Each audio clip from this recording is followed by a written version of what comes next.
Bom, boa noite a todos. A honra é minha de poder abrir um curso que a Maria Júlia organizou junto à SVM. Ela sabe que essa diretoria tem uma proposta multidisciplinar de abordagem. A gente não se sente confortável no nicho só a médicos. A gente procura efetivamente ter uma penetrância maior e com a questão digital, as barreiras geográficas caem, então, qualquer parte do planeta hoje alguém pode acessar para assistir. Não tenho a menor dúvida de que as aulas vão ser de qualidade fantástica, de uma qualidade absurdamente boa. A Maria Júlia organizou esse curso com muito carinho. Ela sabe que tem carta branca nossa para isso, né? Aqui a gente sempre procura acrescentar, jamais vamos limitar, angariar conhecimento. E acredito que hoje quem estiver aqui ao longo do curso vai aprender muita coisa com ela e com quem ela selecionou para ajudar, porque qualidade aqui não falta. Vocês só têm a ganhar, e eu tenho muito a agradecer a Maria Júlia por estar tomando a frente dessa iniciativa e estar junto com a gente nessa empreitada que se tornou mais difícil por conta dessa pandemia nos 3 anos que a gente está à frente da sociedade. É um prazer e uma honra. Bem-vindos e bem-vindas, e que comece o curso. Maju, todo seu prazer. Muito obrigado. Obrigada, Rafael. Obrigada pelo carinho, pelas palavras. Obrigada a todos os presentes. A ideia é, óbvio, não vou ensinar ninguém a fazer posicionamento mamográfico, até porque isso aí, a bola é de vocês, né? Vocês já estão mais do que aptas para isso. A ideia é trocar algumas informações, dar uma atualizada, tirar algumas dúvidas, dar alguns macetes, ver como é que o médico também pensa nessas situações, de que forma a gente pode ajudar e de que forma vocês também podem nos ajudar. E o foco, qual é o foco principal dessa troca de informações? Nada ainda, hein? O paciente. Tá? O paciente é o principal. Então, focando no paciente, num diagnóstico precoce, num diagnóstico correto, para poder fazer uma abordagem realmente adequada dessa situação. Eu trouxe 2 apresentações. Eu vou fazer a primeira apresentação, a gente dá um pontapé inicial com relação a posicionamento mamográfico, algumas dicas, algumas orientações, alguns comentários. Vou pedir, por favor, que vocês permaneçam com o microfone fechado durante toda a apresentação e façam as perguntas pelo chat. A gente dá uns minutinhos para tirar algumas dúvidas pelo chat e vou para a segunda apresentação, que vai ser de punções percutâneas. A gente vai falar da marcação pré-cirúrgica e das biópsias guiadas por estereotaxia. Ok? Sejam todos bem-vindos, obrigada pela confiança. Vou aqui já dividir a minha tela e vou para a primeira apresentação.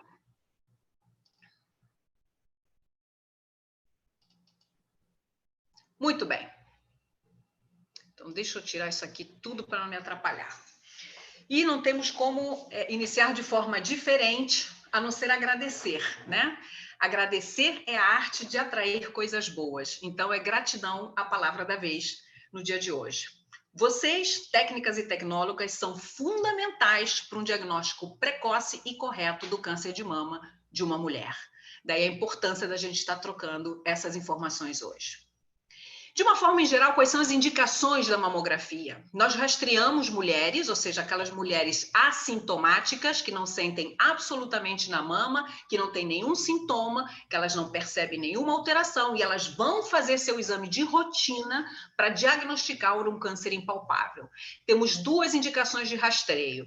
Conforme o Ministério da Saúde, nós temos o rastreio de mulheres entre 50 e 69 anos a cada 2 anos, e pelas sociedades Brasileira de Mastologia, Brasileira de Ginecologia e Obstetrícia e Colégio Brasileiro de Radiologia, essas mulheres são rastreadas dos 40 aos 74 anos de forma anual.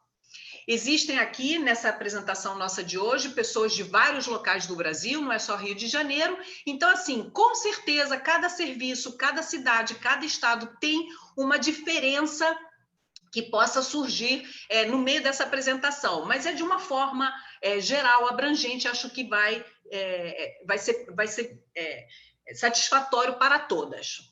Então, rastreio na mulher assintomática. Podemos reconvocar essa paciente para incidências complementares. Essa mulher, por exemplo, tem uma categoria BIRATS 0, ou seja, ela precisa de incidências complementares na mamografia, então ela retorna para fazer novos complementos mamográficos. Ela pode estar fazendo sua mamografia por um diagnóstico, ou seja, ela já tem ou um nódulo palpável, ou uma alteração na pele, alteração nas axilas, ou ela pode ter uma secreção pela papila, geralmente unilateral e sanguínea, ou aquela água de rocha transparente, que são as mais suspeitas. Ela pode estar acompanhando uma lesão BIRADS 3, é aquela lesão provavelmente benigna, que ela faz a sua rotina de 6 em 6 meses, por um período de 2 a 3 anos. Ela pode estar fazendo um segmento após uma cirurgia de câncer de mama e pode estar fazendo apenas um pré-operatório, uma avaliação pré-operatória, ou para a colocação de implantes, ou para uma mamoplastia redutora. O que é importante para vocês? Nos dados da anamnese, se a paciente tem menos de 40 anos, ou seja, que ela não se encaixa em nenhum método de rastreio, nem do consenso do Ministério da Saúde, nem das sociedades, perguntar o porquê que ela está fazendo essa mamografia e anotar isso na anamnese de vocês. Isso é importante para o médico, né? Com menos de 40 anos, por que ela está fazendo esse exame de mamografia? Se tem os exames anteriores, fica com todos, não fica só com o último, não. Se essa mulher está num rastreio de uma lesão BIRADS 3, a gente precisa de 2 a 3 anos de avaliação dessa imagem para ou botar essa paciente num controle anual BIRADS 2, ou então verificar que aquela lesão cresceu, modificou, e ela vai para um BIRADS 4, que é indicação de biópsia. Então, não fala assim, não, só precisa do último. Não precisa deixar exames, não, a gente vê aqui no computador. Não, pega. Ela fez a questão de levar aquele exame, ela teve o cuidado de levar os exames, então eles devem ser recolhidos, anotados e avaliados. Não só a mamografia, como também qualquer outro método de imagem. Ultrassonografias, ressonâncias magnéticas e resultados de biópsias ou cirurgias. Complementos de exames anteriores. Vamos dar uma olhada. Qual foi o exame anterior? No exame anterior, qual foi o complemento que foi realizado e há necessidade de se repetir esse complemento? Se essa paciente está vindo para um controle de calcificações, claro que nós vamos fazer o complemento. Nós já vamos ampliar essa calcificação para estudar melhor. Então, temos que avaliar os complementos dos exames anteriores e dessa forma definir qual vai ser a indicação do repeteco ou não. Existem algumas clínicas, alguns serviços em que você tem um médico o tempo todo ali para te orientar qual é o complemento que é feito ou qual não é. Mas não é uma realidade nem brasileira, nem de todos os serviços, seja público ou privado. E se está repetindo o exame com menos de 6 meses, isso também chama a atenção do médico, isso deve ser perguntado para a paciente e anotar. Marcar sempre, sempre, sempre cicatrizes cirúrgicas, lesões cutâneas e as lesões palpáveis. Uma lesão cutânea, quando vocês não marcam essas lesões cutâneas, quem vê o paciente são vocês, nós só vamos ver as imagens. Então, quando você não marca uma lesão cutânea, a gente acaba errando e dando aquela imagem como uma lesão verdadeira, como um nódulo. No caso aqui, é um nódulo de alta densidade, ele se torna um nódulo suspeito. Então, a importância de marcar aqui, então, essa lesão na pele. Aqui uma mamografia mais antiga, de alta resolução, posicionamento muito bem feito, no entanto, a gente detecta essa imagem. E ela tem uma certa irregularidade no contorno. Se nós não sabemos que essa lesão se trata de uma lesão cutânea, porque ela não foi marcada, nós vamos definir aquela imagem como estando no interior da mama da paciente, dando uma lesão suspeita e indicando uma biópsia. Isso vai gerar angústia, exames desnecessários e realmente quando ela volta e a gente percebe que é apenas uma lesão cutânea, houve uma perda aí enorme de energia e de tempo. Da mesma forma, lesões em planos mais profundos e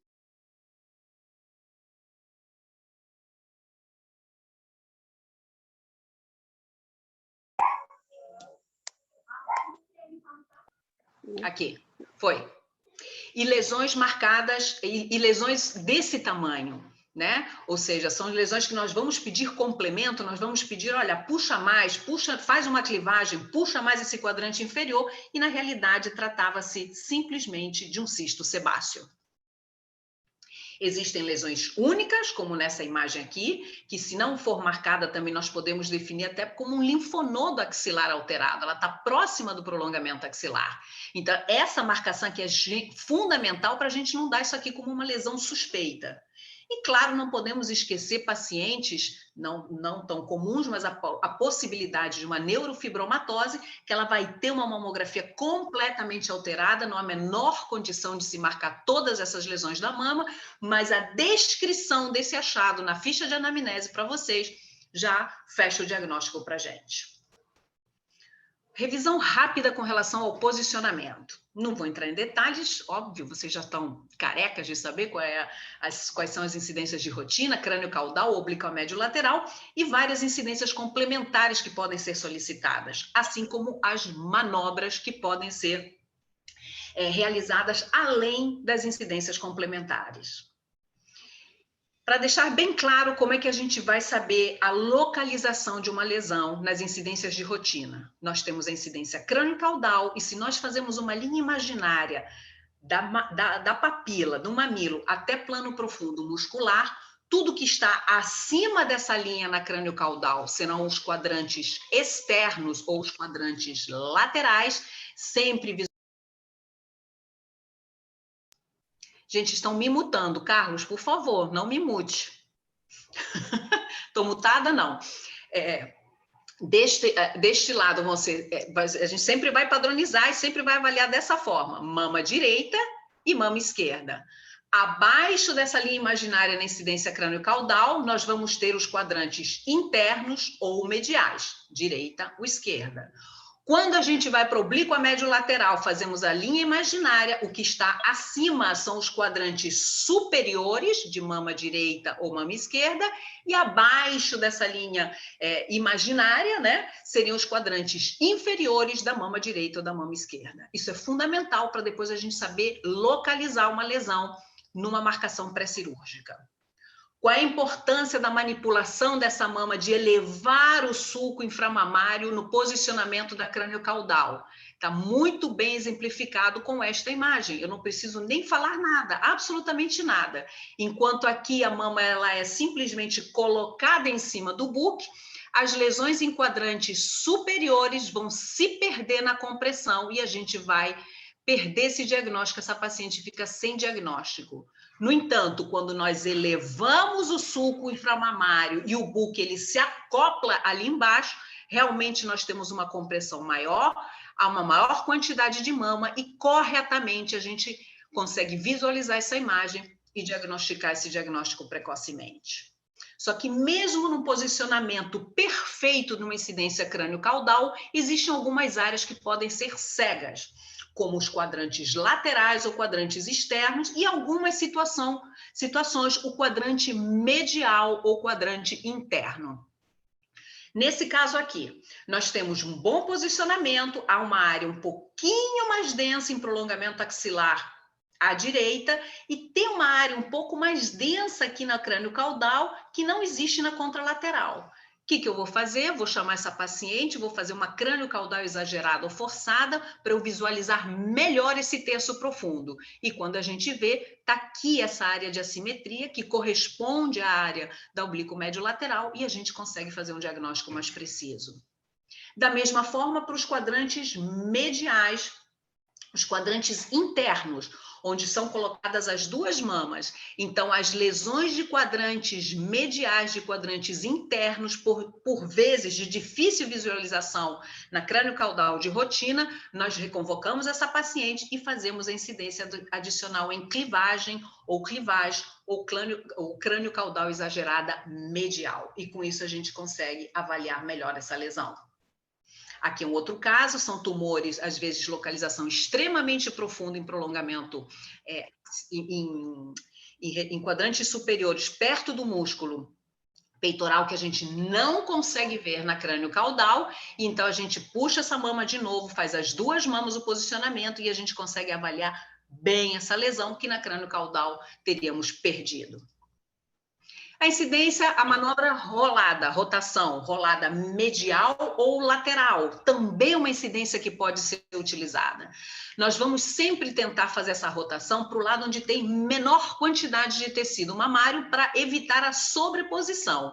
Porque se a gente está querendo esclarecer uma imagem, a gente tem que tirar a sobreposição desse tecido. Então, aqui havia uma pequena simetria, ela fez uma rolada lateral e você vê que isso desapareceu completamente.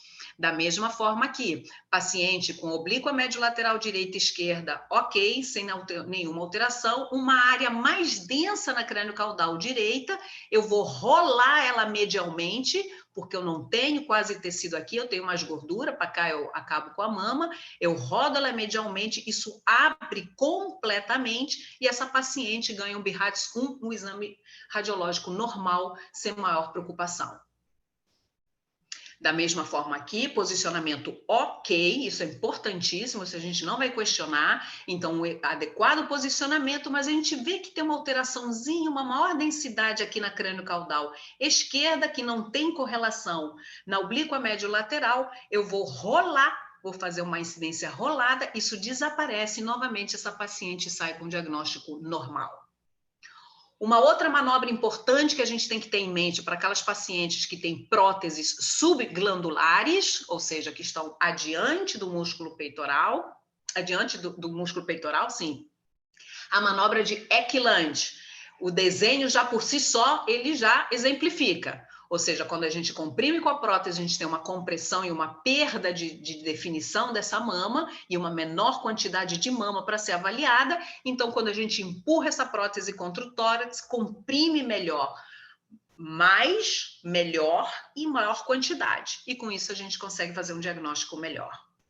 A localização dos implantes são duas localizações. O implante retropeitoral, ele está atrás do músculo peitoral e a gente vê isso muito bem na incidência oblíqua médio lateral. Então, a gente vê que o músculo aqui está cobrindo todo o implante que está por posterior. E a prótese anteropeitoral ou retroglandular, ela está anterior ao músculo. Tá aqui o implante, aqui o músculo. Então, a gente vê muito bem isso aqui, ó. Aqui está a musculatura e o implante todo adiante. São nessas posições que nós vamos fazer a Ekeland, e de preferência nas 4 incidências, se possíveis. Então, paciente com prótese, a princípio, ela sairia com 8 incidências. Os 2 posicionamentos convencionais de crânio caudal e oblíqua médio lateral, e o Ekeland em crânio caudal e oblíqua médio lateral. E aqui, estamos tirando uma onda, não é mesmo, Vivi? Quem é que consegue fazer um posicionamento de crânio caudal dessa? Palmas. É aí que a gente vê a excelência do nosso trabalho. Uma coisa importante, na incidência oblíqua médio lateral, a gente não precisa do pequeno peitoral. Apesar de ser um posicionamento adequado neste caso, esta faixa aqui mais branca são os músculos pequenos peitorais. A gente não precisa visualizar eles numa incidência oblíqua médio lateral. A gente quer um correto posicionamento do músculo, tá? Grande peitoral. Perdão. Por quê? Porque às vezes, quando a gente acaba pegando o pequeno peitoral, a gente acaba comendo mama aqui embaixo.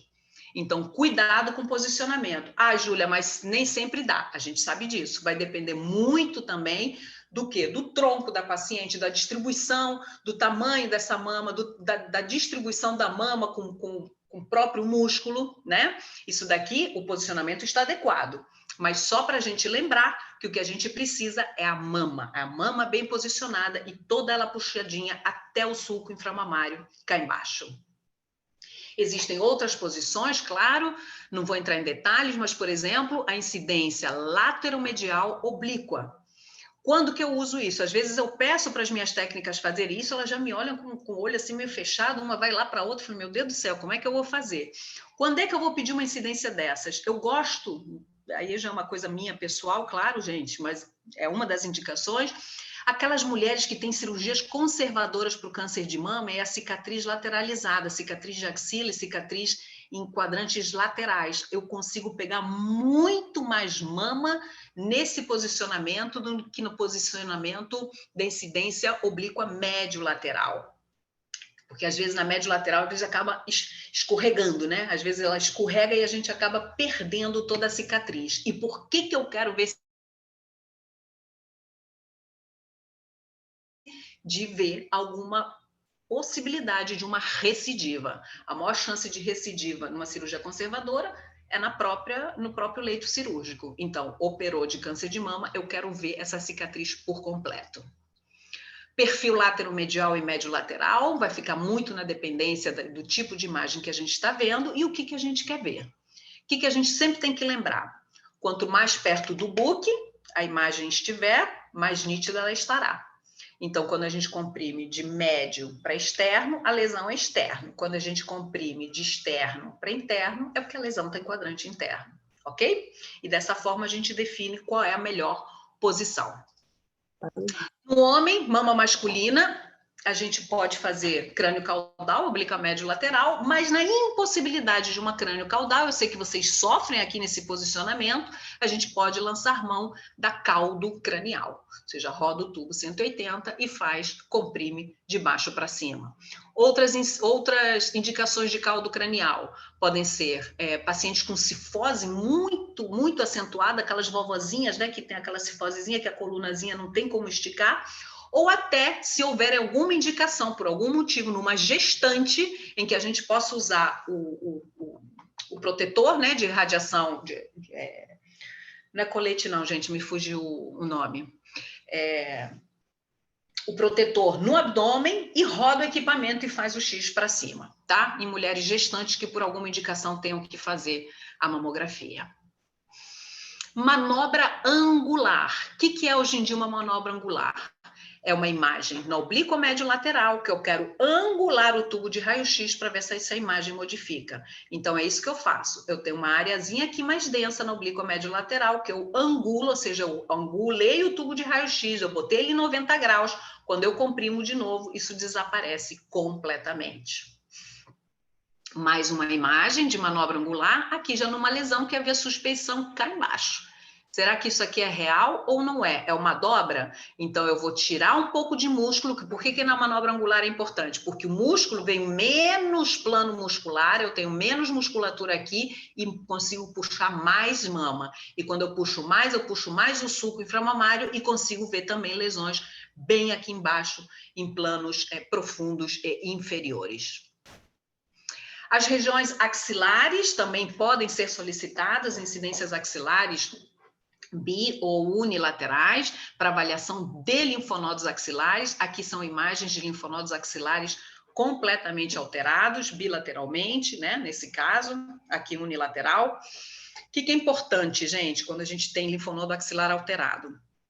Quando for unilateral, a importância sempre de correlacionar se ela teve câncer nessa mama ou se ela tem realmente câncer, se ela já teve, se ela operou ou se ela está investigando alguma possibilidade de uma lesão nesse momento.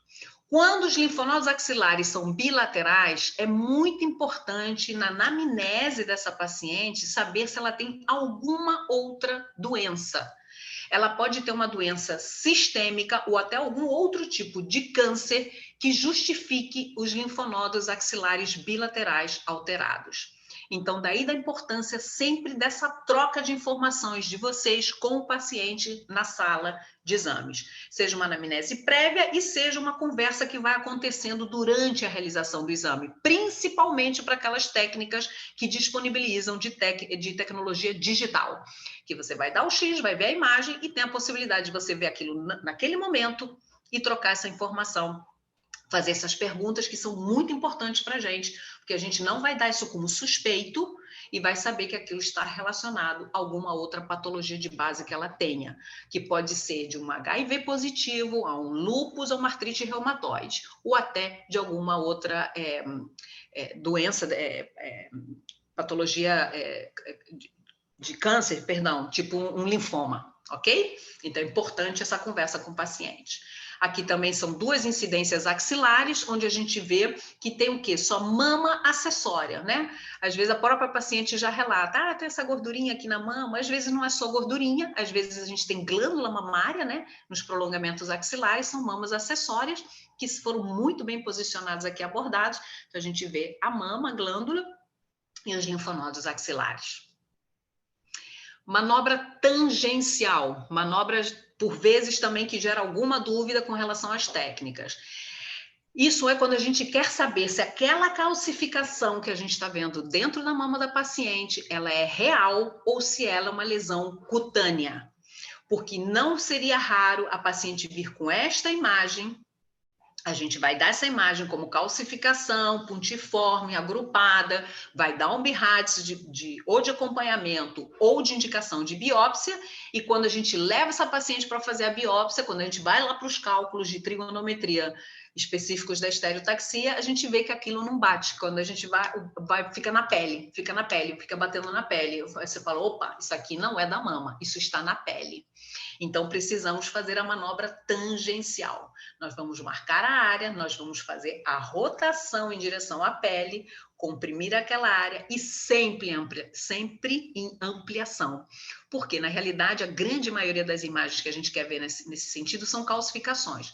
E as calcificações a gente vê muito bem elas ampliadas. Então, aqui, ó, você vê que essas calcificações elas saem do interior da mama e elas ficam na beiradinha da pele. A gente contraindica a biópsia e essa paciente vai feliz para casa, porque ela não tem absolutamente nada. Mais 2 situações de incidência, manobra tangencial. Então, você vê aqui a paciente já fez a rotação, né? Aqui fez uma compressão seletiva com ampliação, fez a rotação, não marcou, mas ok. Você vê que todo esse grupamento de calcificação ele está na pele, bem superficial. E aqui da mesma forma, ó. Ele está grudadinho na pele, e isso não é câncer, isso não é suspeito, isso não faz biópsia, isso é um BIRADS 2, é uma categoria benigna, e ela vai embora para casa feliz que ela não tem indicação de biópsia. E aqui, temos um bom posicionamento mamográfico, vou liberar essa paciente. Vocês estão sozinhas na clínica, fizeram esse exame, e vamos lá. Tem que olhar com carinho. Opa, o que a gente tem aqui? Cadê essa musculatura? Mamilo tá bacana. Tem a dobrinha aqui do sulco, mas vamos lá? Tem mais mama para puxar? Tem. Então, puxa que vem. Tiro mais músculo, puxo ela no perfil, consigo ver essa lesão, posso fazer uma crânio-caudal exagerada para ver se essa lesão está aqui atrás, e olha só, é uma lesão suspeita. É uma lesão que, apesar de ser vista parcialmente nas 2 incidências, ela realmente aparece, eu não vou errar esse diagnóstico, eu numa pilha de 100, 120 laudos para dar, passa esse exame batido, a gente perde o diagnóstico dessa paciente. E às vezes até com lesão palpável, que ela poderia descrever que tinha uma lesão palpável e a falta de marcar ou na pele da paciente, ou descrever isso na anamnese, a gente acaba errando o diagnóstico lá dentro. Então, é uma lesão de alta densidade, com uma perda de contorno, apesar de ser parcialmente visibilizada, mas é uma lesão suspeita que tem que ser investigada. Então, de uma forma bem resumidinha, quando achado é na crânio-caudal, quando eu tenho uma lesão, uma suspeita na crânio-caudal, eu posso fazer uma crânio-caudal exagerada, se a lesão for de quadrantes laterais e eu quiser esclarecer melhor ou procurar essa lesão. Eu posso fazer uma clivagem, se a lesão for nos quadrantes mediais. Eu posso rolar lateral ou medial para dissociação de estruturas e também posso fazer uma compressão seletiva. Quando achado na oblíqua médio lateral, eu sempre vou ter que perfilar. Vou fazer um perfil médio lateral ou látero-medial na dependência da localização dessa lesão. E também podemos usar a compressão seletiva. O que é importante disso? É que se eu acho uma lesão na crânio-caudal, não adianta de cara eu querer fazer um perfil. Eu tenho que esclarecer ela na crânio-caudal e depois procurar lá na oblíqua médio-lateral. Ok? Então, isso assim, ó, de uma forma bem resumidinha.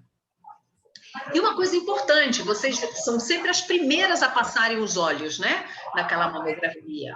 Então, quando a gente vê uma lesão grande, mas mesmo que esteja escondidinho, em plano profundo, cá para cima, ou em prolongamento axilar, ok, todo mundo viu, vai lá e complementa. Mas não podemos esquecer que, apesar de ter menos tecido mamário nos quadrantes mediais e inferiores, a gente tem que ficar de olho também. tem que passar a lupa e prestar atenção. O que nós temos aqui? Um posicionamento bacana, mas olha lá. Vamos olhar para o quadrante medial inferior? Essa mama esquerda me chama atenção. Tem alguma coisinha aqui que não tem do outro lado. Tem uma areazinha muito discreta aqui. Vamos ampliar? Fizemos ampliação nas duas incidências. É uma lesão espiculada, irregular, suspeita para malignidade. Então, nunca esquecer dos quadrantes mediais e inferiores. Não só focar nos quadrantes superiores e externos, onde é a maior quantidade de tecido mamário. Exames anteriores são fundamentais? São. Só que, infelizmente, às vezes pode passar despercebido. Aqui, não vocês, todos nós. Que eu digo aqui agora, no caso, os médicos. Mas é porque, para vocês verem a sutileza dessas lesões, daí da importância da gente comparar com exames prévios. Mamografia de 2016, uma paciente com uma mama predominantemente adiposa, ok, tranquilo. Ela volta em 2017, ok. Foi dado um linfonodo intramamário, sem suspeição alguma, uma carinha boazinha, né, de linfonodo. Paciente segue na rotina. Essa paciente volta em 2018 com tumor já irregular e espiculado. Então, quando vamos para trás, que sempre, óbvio, é muito mais fácil da gente detectar essa lesão, nós vemos que o linfonodo intramamário, ele sempre esteve aqui, muito pequeno e sutil. O que surgiu aqui foi realmente o tumor que ele cresceu e evoluiu para 2018. E as incidências complementares? Esses médicos estão sempre acertando? Claro que não. A gente pede errado, pede demais, acaba se confundindo, acaba, às vezes, solicitando e tendo a necessidade de um novo complemento. Sim, isso, claro, vai depender muito da experiência de todos os profissionais que estão trabalhando, mas também depende muito da mama da paciente, do tecido dessa paciente. Então, tá lá a região, a mamografia crânio-caudal esquerda, ok, muito bem posicionada, bacana, tudo certinho, mas opa, me chamou a atenção essa área um pouquinho mais densa. Chamei a minha técnica e falei, vamos lá fazer uma incidência rolada. Ai, deu tudo errado. Além daquela imagem, me apareceu outra. Como é que é isso? Multiplicou? Somou? Dissociou? Não, me gerou mais dúvida. O que eu vou falar? Vou chamar a técnica de novo, vou falar assim, olha, vamos fazer só mais um posicionamento para a gente ter certeza? Ok, chamamos essa paciente de novo, olha, atenção, e vamos fazer um spot, uma compressão seletiva. Piorei. Ou seja, eu não consegui definir se essa imagem é real ou não.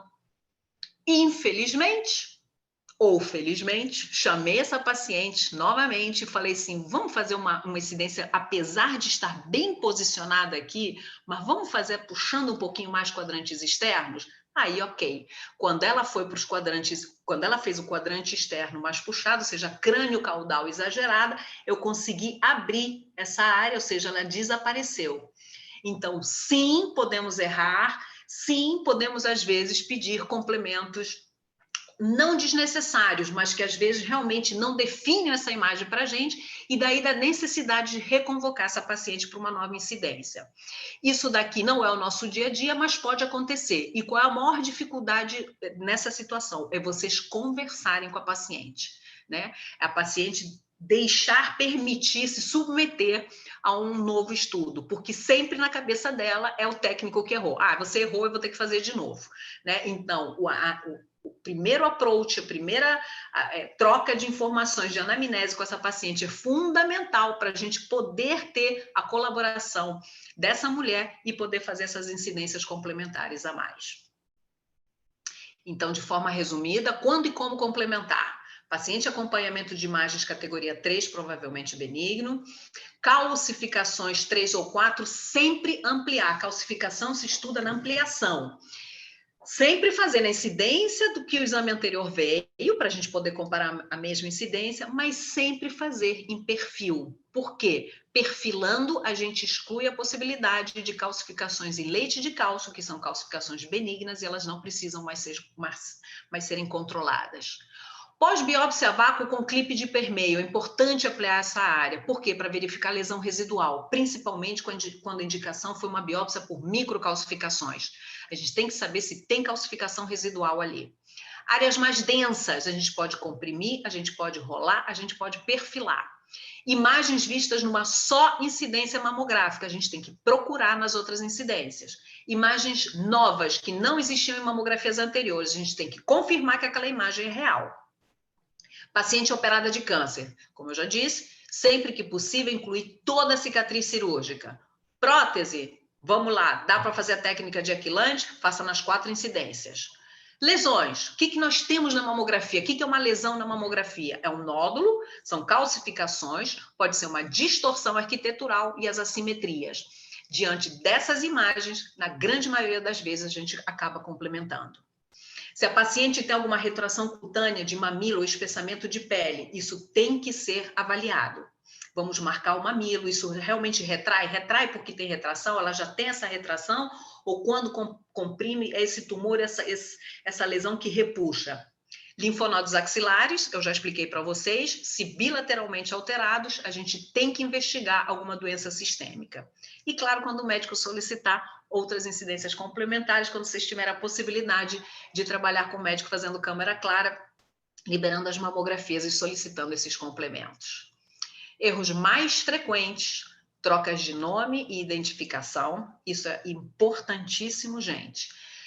Evitar sempre chamar paciente Maria das Couves. É uma senhora, ela não é paciente, ela pode não ter absolutamente nada, ela não é paciente. Então, senhora Maria das Couves, pelo amor de Deus, nome, sobrenome, apelido e teste do pezinho junto. Vamos chamar por todo o nome quando ela estiver entrando na sala do exame e para correlacionar com o exame que está sendo colocado na tela e com exames anteriores que ela traz, porque não é raro ela trazer exame anterior trocado, pode acontecer. Complemento desnecessários. Por vezes acontecem. O que eu mostrei do caso não foram nem desnecessários, é porque ele realmente a gente não conseguiu resolver a situação. Então, por isso que a gente acabou fazendo mais. Mas complementos fazer por fazer de forma desnecessária realmente acaba irradiando, gastando mais tempo, mais filme, paciente, dor e o tempo de vocês. E com isso tudo pode haver atrasos, tanto na detecção quanto na interpretação dessas imagens. Por exemplo, um posicionamento desse. Vai imprimir, vai me levar para mostrar, para liberar?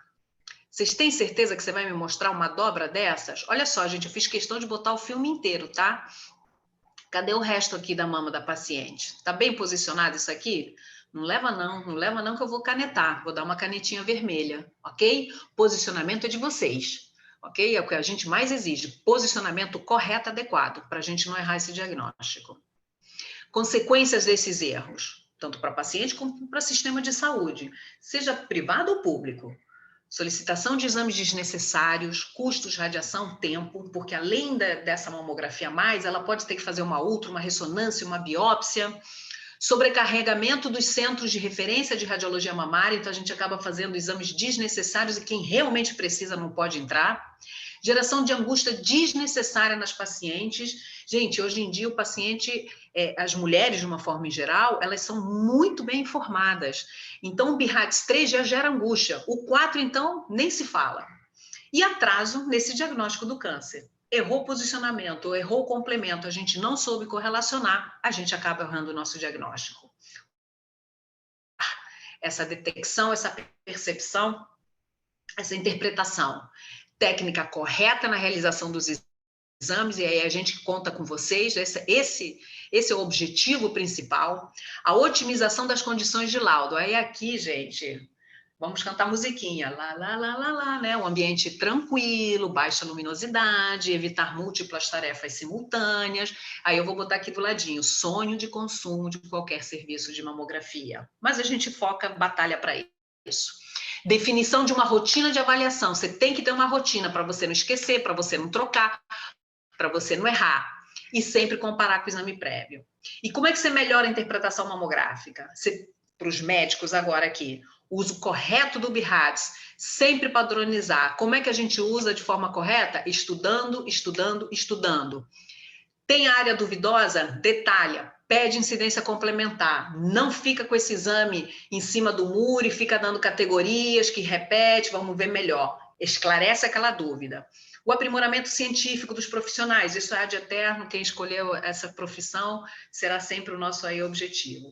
E sempre que possível, correlacionar com exames anteriores e qualquer outro método de imagem da mama. Ultrassom, ressonância, as biópsias, fatores de risco e dados clínicos que eles vão vir da informação obtida da anamnese, feitas por vocês ou pela própria mulher paciente que preenche, mas que vocês têm que dar uma olhada para ver o que é mais importante ali de avaliar. Uma coisa importante, que é um tititi aí em redes também, com relação ao protetor de tireoide. Eu sei que muitas pacientes solicitam, pode ser utilizado, mas a gente sabe que realmente não há nenhuma indicação. O protetor de tireoide não é recomendado por todas as sociedades e Comissão Nacional de Mamografia. Olha só, a dose de radiação para tireoide durante uma mamografia equivale a 30 minutos de exposição à radiação de fontes naturais. O risco de indução de câncer de tireoide após uma mamografia é menos de um caso a cada 17 milhões de mulheres que realizam mamografia anual entre os 40 e 80 anos, ou seja, uma coisa totalmente desprezível. Então, a princípio, não há indicação nenhuma, acaba, às vezes, atrapalhando o exame, a gente acaba até repetindo algumas incidências, mas se a paciente solicitar, vocês podem explicar, vocês podem conversar, mas se houver solicitação, a gente coloca o protetor. O bom posicionamento é fundamental, diagnóstico correto. A reconvocação da paciente é mandatória nos casos de exames tecnicamente deficientes, pois isso diminui as chances de falsos negativos. Então, se a gente vai ver a mama, eu quero ver a mama por completo e que não quero ver nenhum pedacinho faltando. Ok? Essa era a primeira apresentação que eu fiz para vocês. Tranquilo?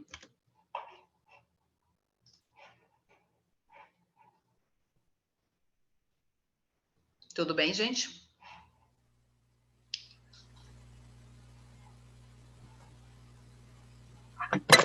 Avental de chumbo, isso, eu não lembrava do nome. Obrigada, gente. É o avental. Vou para lá que eu estou numa aula. Olha, fecha o microfone. Perguntas, dúvidas, comentários. Valeu, foi bom para vocês?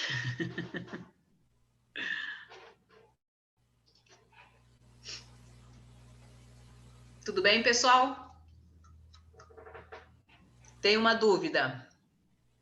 Monique, incrível sempre. Beijo, minha linda, saudade de você. Mande a dúvida. Daniele.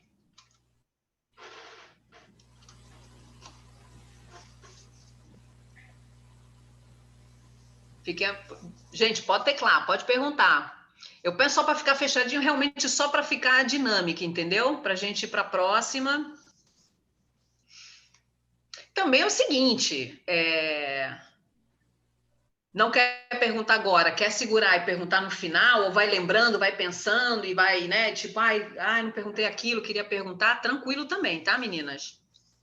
O que o mastologista faz quando recebe várias placas mamográficas de uma mama grande ou gigante? Morre. Fala, ai, meu Deus do céu, como é que vai ser esse diagnóstico? Olha, não assusta não, gente. Não tem problema. Vamos avaliar as placas, as mamografias, não tem problema.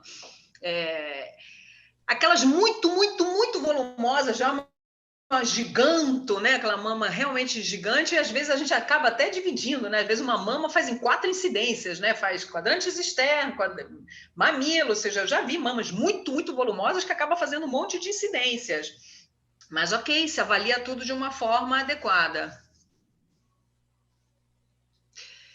Gente, a Ivone não está conseguindo entrar. Preciso da Ivone. Por que ela não está conseguindo? Está em chamada de vídeo? Não entendi. Está vendo por chamada de vídeo? Não entendo isso não, gente. Estou aqui, estou aqui já focada aqui na apresentação. Se alguma de vocês puder ajudar, o Carlos, não sei o que isso significa, me dá um help aí. Eu vou mandar uma mensagem para ela. Isso, por favor.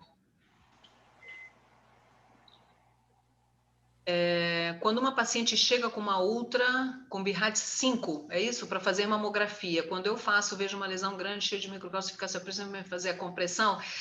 Olha,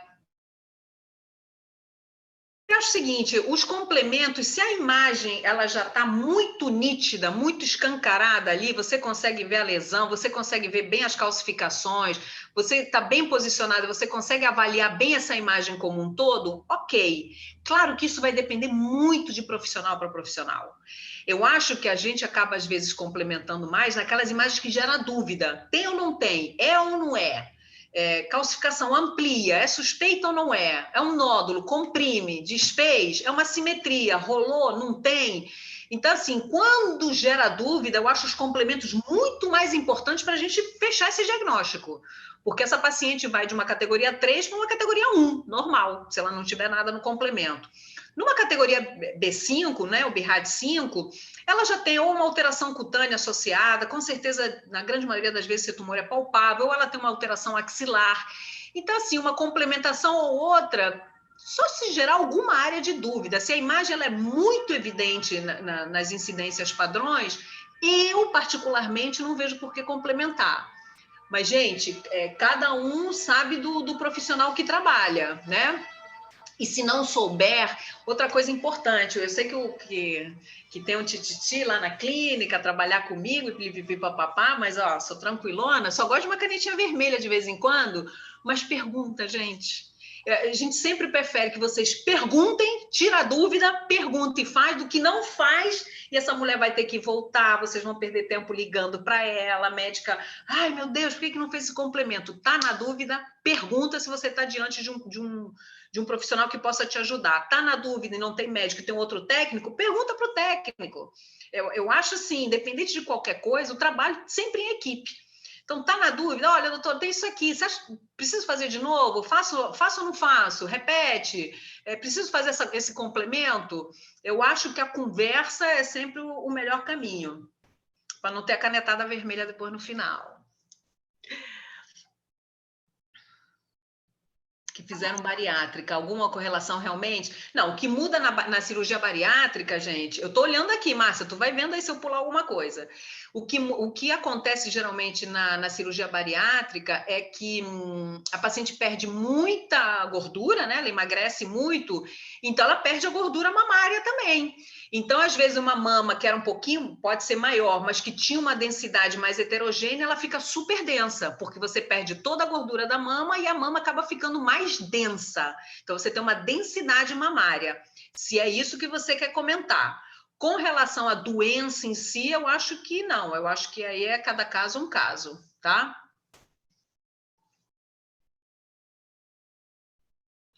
Paciente mastectomizadas, incidências de rotina. Gente, incidência de rotina não muda. É crânio caudal e perfil sempre. Só se não houver a possibilidade. Tipo, poxa, eu não consigo fazer uma oblíqua médio lateral. Aí eu faço um perfil que deu. Paciente com limitação de ombro. Por isso que é importante essa conversa com elas. Às vezes, por exemplo, eu tenho um paciente com artrite reumatoide, gente, que ela não levanta o braço. Então não adianta querer pegar essa mulher e botar lá em cima e fazer o posicionamento. Ela não vai subir, ela não vai chegar. Entendeu? Então, vamos com calma, escuta. Tem gente que tem muita limitação física por patologia mesmo, então a gente tem que entender essa limitação. Novamente, dá aquela canetada na anamnese. Paciente com limitação física, sem um correto posicionamento no oblíquo médio lateral, que geralmente a maior dificuldade é levantar o braço, o ombro, tá? Pode, paciente, olha, eu respondendo, nem fiz a pergunta, nem li a pergunta. Paciente com tatuagem próxima às axilas, pode dar alteração de linfonodos? Pode. Eu já recebi uma vez uma paciente, gente, que ela tinha tatuagem daqui, da pontinha do dedo, quase na unha, fechava os dois braços inteiros e vinha assim, pegava todo o ombro, pegava toda, quase que axila, não axila, mas pegava todo o entorno aqui. Essa paciente, não sei porque ela tinha uma indicação de ressonância de mama e deram os linfonodos alterados, aumentados, suspeitos. Quando essa moça veio para fazer o exame, ela veio, na realidade, até para fazer ultrassom. Quando eu olhei para o braço dela, eu falei, querida, pode ir embora.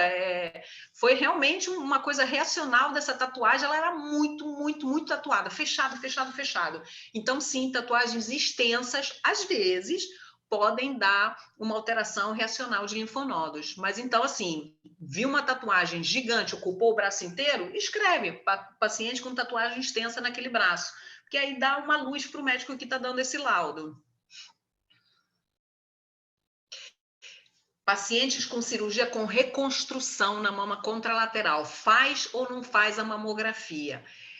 Muito de serviço para serviço, ok? Eu não vou poder responder sim ou não.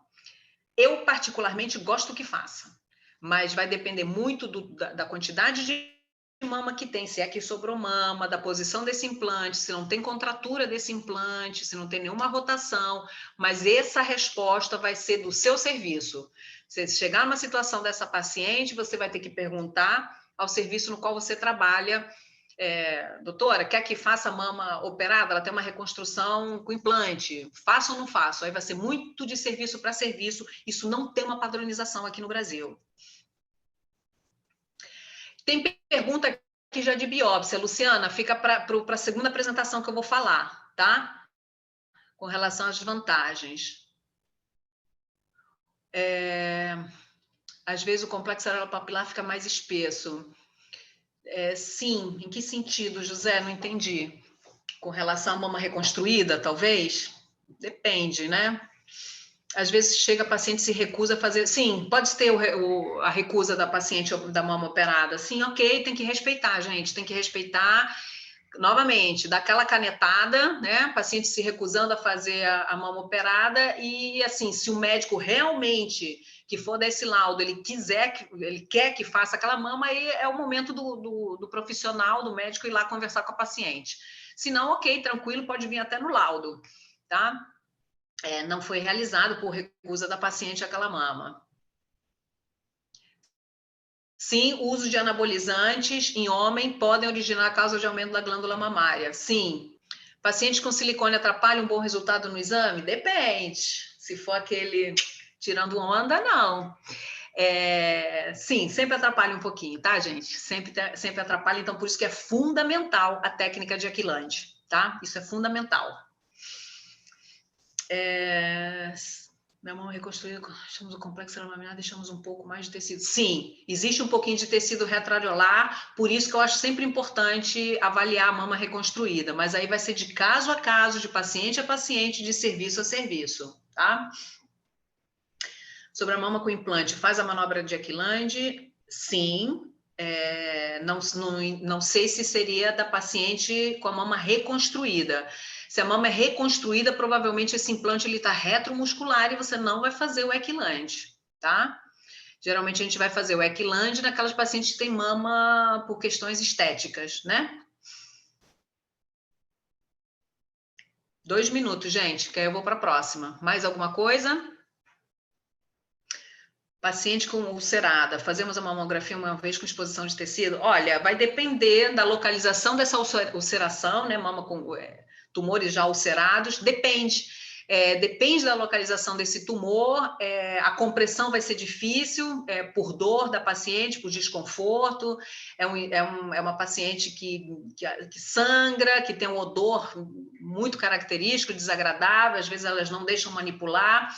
Eu acho que vai depender muito da localização e da extensão dessa doença, né? Às vezes é uma lesão muito extensa e a gente não consegue fazer. Quanto menos comprimir, bom, além de mais radiação dela tomar, fica tudo muito branco, né? Fica tudo branco e se mistura tudo, a gente não consegue ver nada, né? Então vai realmente depender do tamanho dessa ulceração e da localização, da importância da incidência em perfil para leite de... O que é a calcificação leite de cálcio?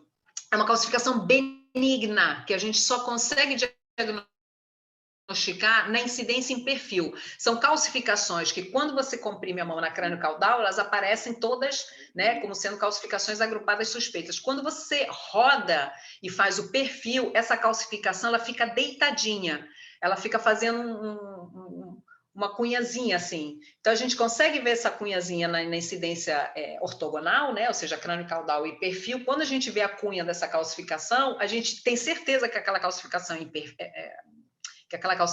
é leite de cálcio e aquilo é benigno. Se a gente não fizer o eixo ortogonal, se a gente não fizer o perfil, a gente não vai saber nunca. Então, a gente acaba sempre dando uma calcificação suspeita. Então, quando faz o perfil, a calcificaçãozinha deitou, ficou igual uma cunhazinha, Aí, ok, uma calcificação e leite de cálcio, benigno, BIRATS 2, não se faz nada. Autorização para técnica de Equilande para as pacientes. Já existe formulários em alguns serviços? Sim, exatamente. Cada serviço vai ter sua rotina. Lá na clínica onde eu trabalho aqui no Rio de Janeiro, no DASA, a gente tem um consentimento informado para as pacientes com prótese, né? É importante essa informação. Toda informação é importante, todo consentimento informado é importante, então vai novamente depender de serviço para serviço, tá? Mas pode ter. Uma meia-lua é leite de cal. Isso, é isso aí. A senhora utiliza incidência em perfil demorado? Ai, gente, não sei o que é isso. Que é isso, Márcia? Oi, doutora. É isso? Tá escrito certo? Aí eu não sei. No Me caso, faz um explica, posicionamento e aguarda alguns minutinhos, né? Pro leite de cálcio. Ah, tá. Não, não, de jeito nenhum, sem problemas, porque a incidência, o que perfila é é a rodada do tubo de raio-x. É isso? É Clélia, né? Se eu não me engano. Não, o que você vai fazer o eixo ortogonal é o posicionamento do X, da máquina, do aparelho, tá? Que, lógico, no caso tá assim. Eu tô falando assim porque a crânio-caudal é assim, o perfil é assim. Porque tem um consentimento para técnica de Equilande? Não é para técnica de Equilande, é para paciente com prótese, tá? Não específico para técnica de Equilande, porque é para paciente com prótese o consentimento.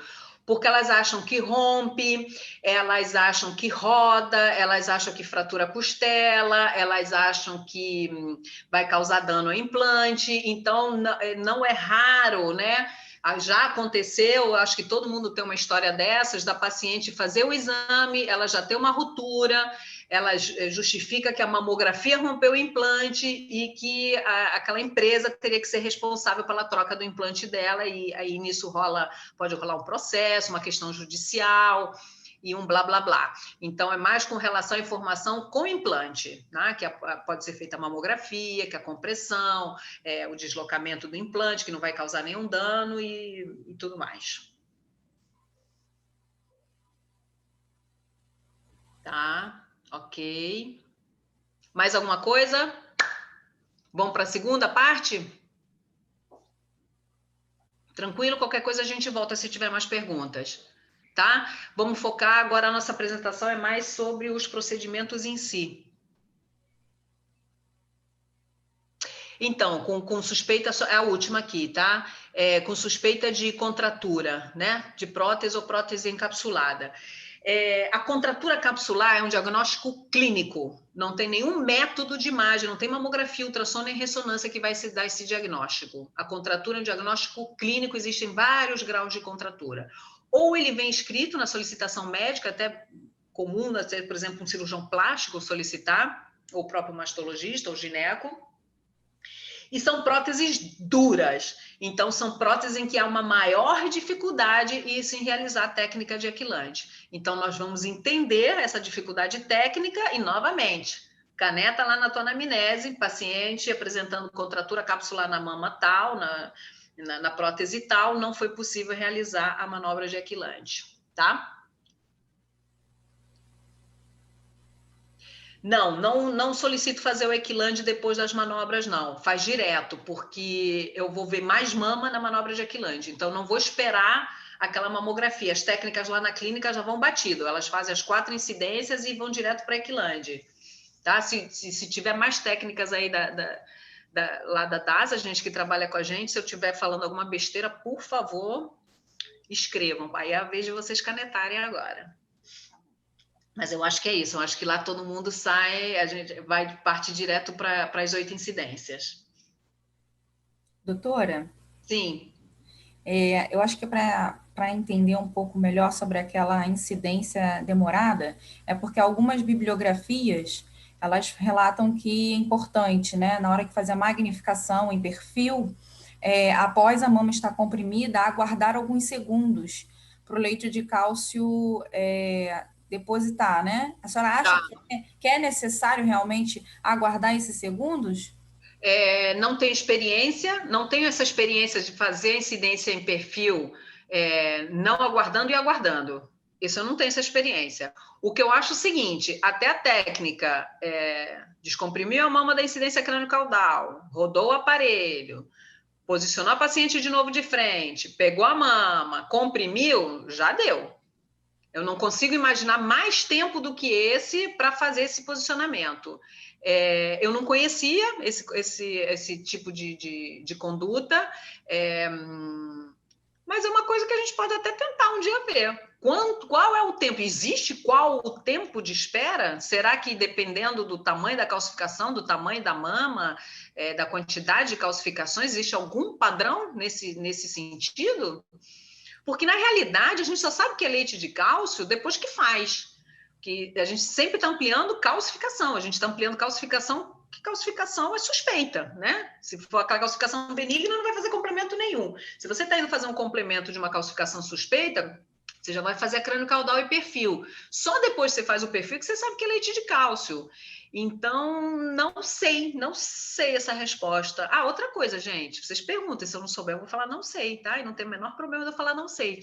Eu não sei até que ponto, qual é o tempo, né? Qual é o tempo? Vai depender da quantidade de calcificações, do tamanho da mama. Não sei, não tenho essa experiência. Sinceramente, não sei. Eu acho que o tempo de fazer a realização do exame seria adequado. Nunca vi uma diferença assim tão significativa nesse aguardo de tempo. 20 segundos com baixa compressão e após os 20 aumenta a compressão. Tá. É durante a compressão. Tá. Aí, ó.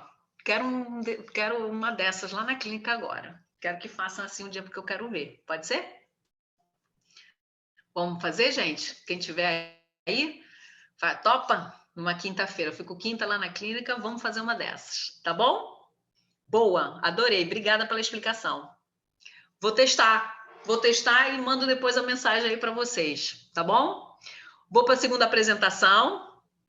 Só me chamar que eu topo. Eu vou para a segunda apresentação, só para a gente não tentar encerrar aí no horário, senão fica cansativo aí para todo mundo, tá? Vou dividir aqui minha tela. Só um minutinho.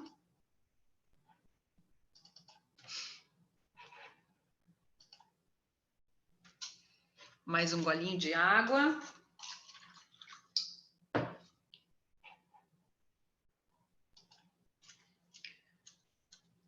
Aqui, tem gente me mandando mensagem aqui pelo Zap.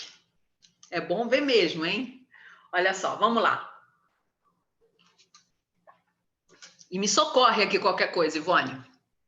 Procedimentos invasivos, algumas orientações, algumas informações importantes aí pra gente. O que é fundamental? Gente, trabalhar em equipe. Não tem jeito. Se não trabalhar em equipe, não rola. Nós vamos ter o médico que solicita, o médico que realiza o exame, às vezes associado até à medicina nuclear, porque a gente consegue fazer algumas marcações, alguns procedimentos com materiais radioativos, então a medicina nuclear tem que estar envolvida. As técnicas de mamografia, as técnicas de ressonância, porque a gente faz biópsia por ressonância também, e a enfermagem é fundamental, sem elas a gente não faz absolutamente nada, e os patologistas, que vão pegar esse material e dar esse diagnóstico para a gente. E sempre o foco é o quê? Alvo, diagnóstico preciso. Temos que ter em mente também o tipo de paciente, né? Nem toda paciente tem perfil para fazer procedimento percutâneo. E nem toda técnica também percebe, às vezes, algumas dificuldades dessa paciente. Então, tem que ter uma empatia, tem que ter uma sensibilidade, tem que ter a sacada. A idade da paciente é importante, a mobilidade dessa paciente, principalmente quando a gente está falando de estereotaxia digital em mesa, é uma mesa que tem que subir uma escadinha, tem que ficar deitado de barriga para baixo, tem que comprimir a mama e vira o pescoço e bota o braço para baixo, e aí, vamos que vamos. E a comorbidade associada, às vezes são pessoas, como eu falei, paciente portadora de uma artrite reumatoide, que mal consegue levantar o braço, não adianta querer posicionar de formas assim diferentes, que ela vai ter sua limitação. Cuidados importantes, de uma forma em geral, aqui vale toda a equipe. Uma orientação prévia do que vai fazer, ou seja, a paciente vai subir para uma mesa, vai sentar para fazer uma marcação, senhora, agora a gente vai subir, agora a gente vai sentar, agora a gente vai comprimir. Eu acho que sempre quando se falar com o paciente o que vai ser feito, ele retribui, ele fica mais tranquilo, a gente consegue fazer melhor o procedimento. Então, informação sempre. E, novamente, consentimento informado. Todo tipo de procedimento percutâneo tem que ter um consentimento informado. Problemas e dificuldades que vamos ter. A falta de critério para melhor abordagem. Claro que quem vai indicar é o médico solicitante, é o médico que está realizando o procedimento, mas às vezes o técnico já pega e já vai posicionar, fala, doutora, já está posicionado. Então tem que ter o critério para melhor abordagem. A escolha incorreta do acesso gera dificuldade técnica, erro diagnóstico e a dificuldade de correlação posterior. Solicitação médica, às vezes, não tem informação adequada. Isso é o nosso dia a dia. A gente sabe, vamos lá ver, o que vamos fazer? Qual é o exame que a gente tem? Então, por exemplo, às vezes vem uma solicitação assim, marcação pré-cirúrgica por estereotaxia orientada por imagem. Ou seja, não me disse nada, né? Eu só sei que a mulher vai operar. Eu tenho que marcar essa lesão porque ela vai operar. Estereotaxia é um método de imagem. A gente não faz marcação pré-cirúrgica lá na clínica por estereotaxia, a gente usa um método biplanar. Então, uma estereotaxia, que já é uma imagem, não vai orientar uma imagem. Então, fica confuso. Eu não sei qual é a lesão, qual é a mama, qual é o material que esse profissional vai usar. Paciente não leva exames no dia do procedimento, isso não é raro. Ela vai fazer ou uma biópsia, uma marcação pré-cirúrgica, ela não leva nada. Ah, não levo nada, que eu já fiz a biópsia aqui, eu acho que já tem tudo aqui. Então, a gente não sabe nem qual é a localização, então a gente não tem nem como posicionar ela para fazer o procedimento, porque a gente não sabe nem onde está essa imagem.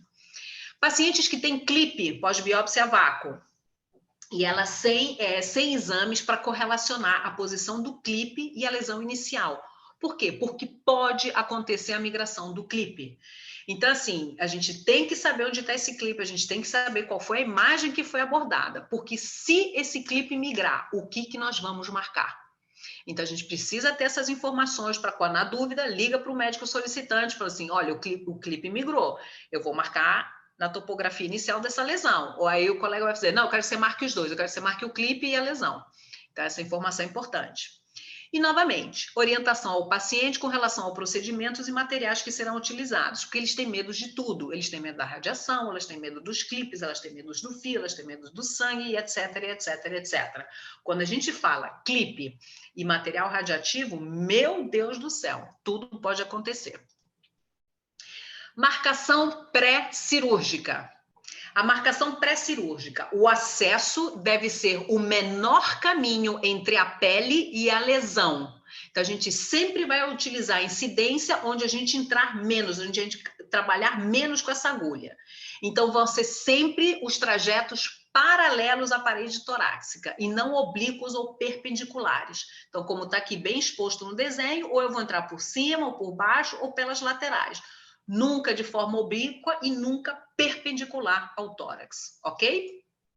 Novamente, a gente já sabe como que se divide essa mama nos quadrantes, então da oblíqua médio lateral para cima superiores, para baixo inferiores, na crânio caudal para cima os externos, para baixo os internos ou mediais. Então aqui, por exemplo, qual é a lesão? Essa lesão está localizada em que posição? Ela está na união dos quadrantes superiores da mama direita.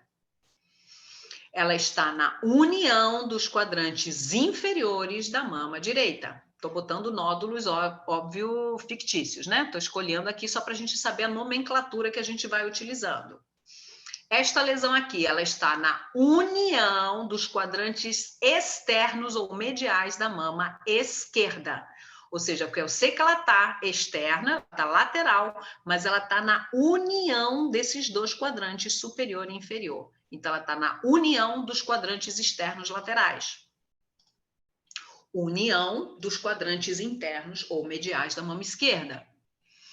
Se a lesão for plano profundo em prolongamento, não em prolongamento axilar, perdão, plano profundo perto do músculo peitoral, nós temos que achar uma lesão em plano profundo também na incidência crânio-caudal, que ela vai poder estar distribuída em toda essa região.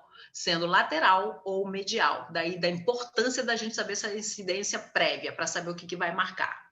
Podemos ter, então, a lesão na região retroareolar, né, da mama direita, ou uma lesão na união dos quadrantes, quando ela está na mesma linha, na crânio-caudal e oblíqua, ela pode ser retroareolar ou terço anterior, ela pode ser no terço médio da mama, na união, na região central dos quadrantes da mama, ou terço profundo.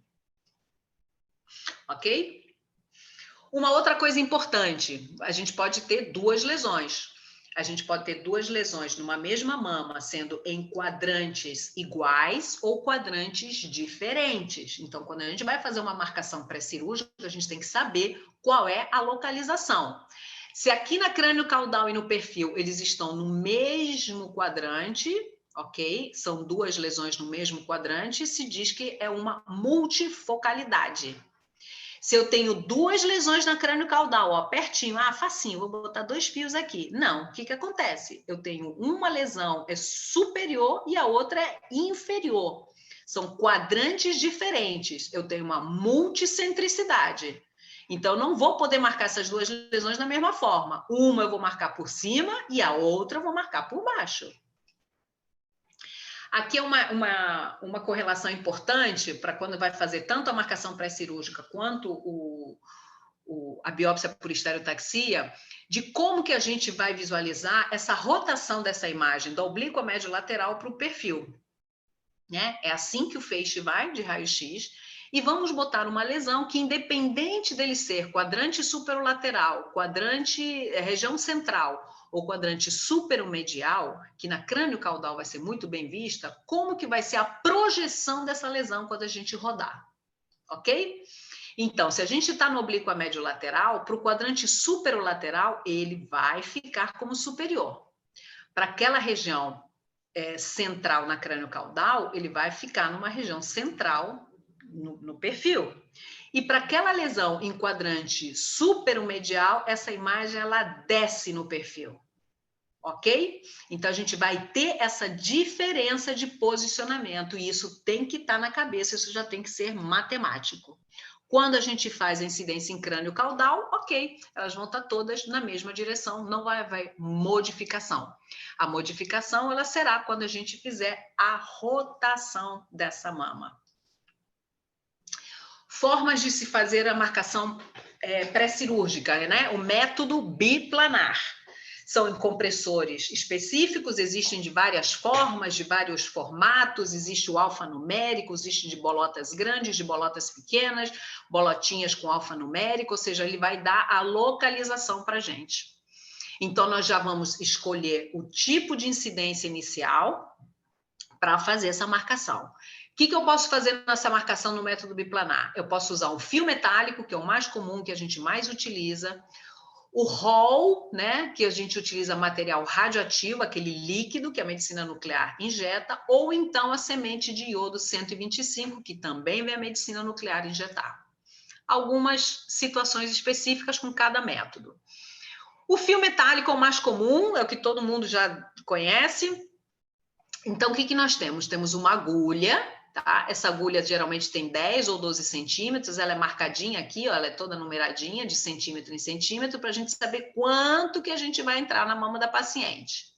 E nós temos esse fio metálico que ele entra por dentro dessa agulha. Ele tem um arpãozinho, ele tem um reparo, que é uma parte mais durinha desse fio, e eles têm 2 marcadorzinhos aqui. Aqui é uma setinha e aqui são 2 setinhas. Qual é a importância disso? Marcou a lesão, já sabe a profundidade certa, eu vou entrar 3 centímetros, botei 3 centímetros da agulha dentro da mama, passei o fio. Quanto de fio eu vou botar no interior da mama dessa paciente? Botei o fio. O primeiro marcadorzinho na pontinha da minha agulha quer dizer que o arpão ainda está armado. Quando eu empurro esse fio, esses 2 marcadorzinhos, eles chegam aqui, o arpão abre e eu já sei que aquele fio está lá dentro da mama. Aí eu posso tirar a agulha e deixar o fio lá dentro. Então, são esses 2 fiozinhos que vão dar a profundidade que eu vou entrar com esse fio completamente. Depois eu vou marcar na pele a entrada desse fio para saber tanto tanto de fio que tem para dentro da mama dessa paciente. A marcação com radiotraçador, né, que é chamado de Hall. Ele é um macroagregado marcado com tegnésio, tá? Macroagregado de albumina marcado com tegnésio. Ele é líquido, tá? A medicina nuclear vem lá e injeta o líquidozinho depois que eu botar a agulha na marcação. E a semente de iodo é essa sementezinha aqui, tá? É uma semente cilíndrica de titânio, bem pequenininha. Ela já vem, né? Ela vem já carregada, né? Quem carrega isso é um radioterapeuta, ele já vem com essa semente carregada, tem radiação essa semente, ela é estéril, recarregada e ela é reutilizável. Essa semente, ela vem dentro dessa agulha, que ela é uma agulha um pouco mais comprida, uma agulha de 20 centímetros, isso às vezes causa um desconforto, porque é uma agulha grandona para trabalhar, e vem esse êmbolo que a gente empurra a semente dentro, senão como é que essa semente cai lá dentro da mama? Então esse êmbolo ele vai lá e pum, empurra quando a gente está lá na posição, ok? Então vamos lá. Uma lesão nodular localizada no quadrante superolateral da mama esquerda. Então, eu vou abordar essa lesão pelos quadrantes laterais, externos, porque olha só como ela está pertinho aqui da pele, ok? E superior, porque ela está pertinho aqui da pele. Então, eu vou fazer a primeira, novamente, ó, se a lesão está nos quadrantes externos laterais, perfil lateromedial. Se a lesão está nos quadrantes internos mediais, perfil médio lateral. Então, é sempre um menor trajeto. Eu tenho que ter um menor trajeto da pele até a lesão. Então, eu comprimi essa paciente em perfil lateromedial, achei a localização dessa lesão, eu vou lá, dou um botãozinho anestésico, pode entrar por aqui ou por esse buraquinho, eu dou um botãozinho anestésico e coloco a agulha guia, ó, coloquei a agulha guia na profundidade que eu sei que eu vou acertar essa lesão. Descomprimo a mama da paciente, eu rodo no eixo ortogonal para 90 graus na crânio caudal e comprimo a mama novamente. Tá aqui minha agulha, eu vou estar sempre no eixo ortogonal, então não tem como essa agulha correr, sair, sobrar, o fio correr, porque eu estou sempre no eixo ortogonal. Então tá aqui, ó, minha agulhinha bem posicionada, radiografo ela e tô ok. Eu tô com a agulha guia no interior dessa lesão e a pontinha no final da lesão. Tá bem posicionado? Preciso mexer nessa agulha? Não, confirmei. Passo o fio, passei o fio, tirei a agulha guia, marquei a pele com qualquer coisa, se não tiver aquele azulzinho, mas eu tenho que marcar a pele e faço as duas incidências ortogonais para mandar para o médico assistente para ele se guiar na cirurgia. Então, é daqui a aqui que eu tenho de fio dentro da mama da paciente, ok? Então, tá bem marcado, porque essa área de reparo mais durinho está no meio da lesão, a pontinha já transfixou a lesão e a marcação aqui da pele. Marcação ok, cirurgia de sucesso. Aquela imagem daquela paciente das duas lesões. Ela não foi fazer marcação pré-cirúrgica, mas eu trouxe para vocês perceberem que eu não consigo fazer essa paciente em uma marcação. Eu vou ter que rodar ela para superior e para inferior, ok? Então, eu vou ter 2 fios entrando nos quadrantes laterais, mas eu vou ter um fio pelo quadrante superior e um fio pelo quadrante inferior. Eu não tenho como vir com esse fio aqui, transfixar a mama toda e chegar aqui, porque eu preciso sempre da menor distância para a pele. E aqui, esse nódulozinho espiculado, que finge que é um nódulo hiperdenso, aqui minha obra de arte. Gente, vamos pensar. Não é a mesma lesão. Eu não tenho como ter uma lesão perto do músculo, numa incidência, lá atrás em plano profundo, e ter uma lesão atrás do mamilo, na incidência contralateral. Então, eu não estou na mesma imagem. Numa lesão perto do plano muscular, eu só posso ter lesões em plano musculares também na incidência crânio-caudal, ok? Então, a distância do mamilo em profundidade tem que ser semelhante nas duas incidências. Trouxe alguns exemplinhos só para mostrar, tá? Não tem nada demais, é só a nossa experiência, só para vocês verem. Então, aqui a gente veio marcar um clipe com pequena lesão residual, a lesão extremamente profunda. Olha aqui o músculo dessa paciente. Olha o clipe aqui onde está marcado. Tem vezes que a gente não consegue vir por trás. Então, essa agulha ficou bem posicionada um pouquinho adiante do clipe. Mas olha só o que tem. Aqui está até, parece que está a agulha inteira, né, no interior da mama da paciente. Mas olha só, aqui marcada a pele, é isso aqui que eu estou de agulha para o interior da mama, ok? Então, passa o fio e radiografa depois. Aqui passou um pouquinho, porque a área mais grossinha do fio, ela transfixou essa área. Poderia se puxar um pouquinho esse fio e tentar ficar mais próximo da área do clipe. Uma outra imagem, novamente, olha, uma lesão com uma área, lesões de região central, às vezes difícil realmente de marcar, quando a lesão é bem no meio, né? Então, para decidir qual vai ser a incidência que a gente vai abordar. Mas, então, a primeira agulha guia, a ponta da agulha está no meio dessa lesão das calcificações e depois faz as duas incidências com fio, marcando a pele. Ok? Aqui foi um posicionamento que foi feito pela ultrassonografia e a paciente foi fazer apenas a incidência mamográfica depois. Isso pode acontecer. A gente faz a marcação ou pelo ultrassom ou pela ressonância magnética, ela só aparece lá para você já com fiozinho, só para você fazer a incidência mamográfica para encaminhar para o médico assistente. Tá? Então, por isso parece que o fio está assim, parece que está entrando perpendicular, mas não, é porque a marcação foi feita pela ultrassom, então é uma abordagem um pouquinho diferente. Aí realmente a gente entra quase que grudado na lesão. Então a gente vê aqui a lesão, olha aqui essa área do arpão, perdão, a área do fio com reparo e o arpãozinho transfixando a lesão. E aqui novamente a marcação da pele.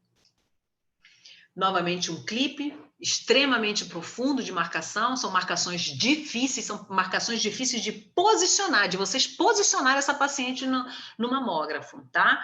Mas então a gente conseguiu aqui a marcação e aqui a lesão, ó, veio por quadrante inferior, marcamos essa lesão e bem posicionado, o clipe bem abordado e a marcação na pele.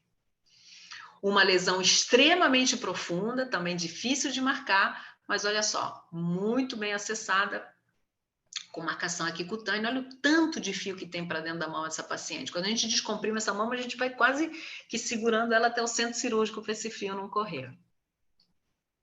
E aqui? O que nós temos aqui? Aqui temos dois posicionamentos, não sei o que é o que, aí realmente tem que dar uma canetada.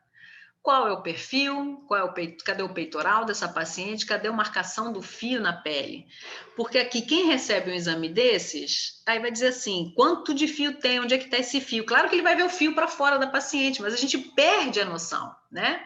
Perde a noção. Então, era um grupamento de calcificações que eles marcaram somente a borda posterior, ou seja, ela tem toda essa extensão de calcificações, ficou muito na pontinha, sem marcação nenhuma na pele e sem saber qual é crânio caudal e qual é perfil. Vai levar canetada. Vai canetinha vermelha aí para vocês. E aqui alguns erros de marcação. Eu tive que pedir esses slides, porque eu não tinha essas imagens, né? Então, a gente pede para alguns colegas.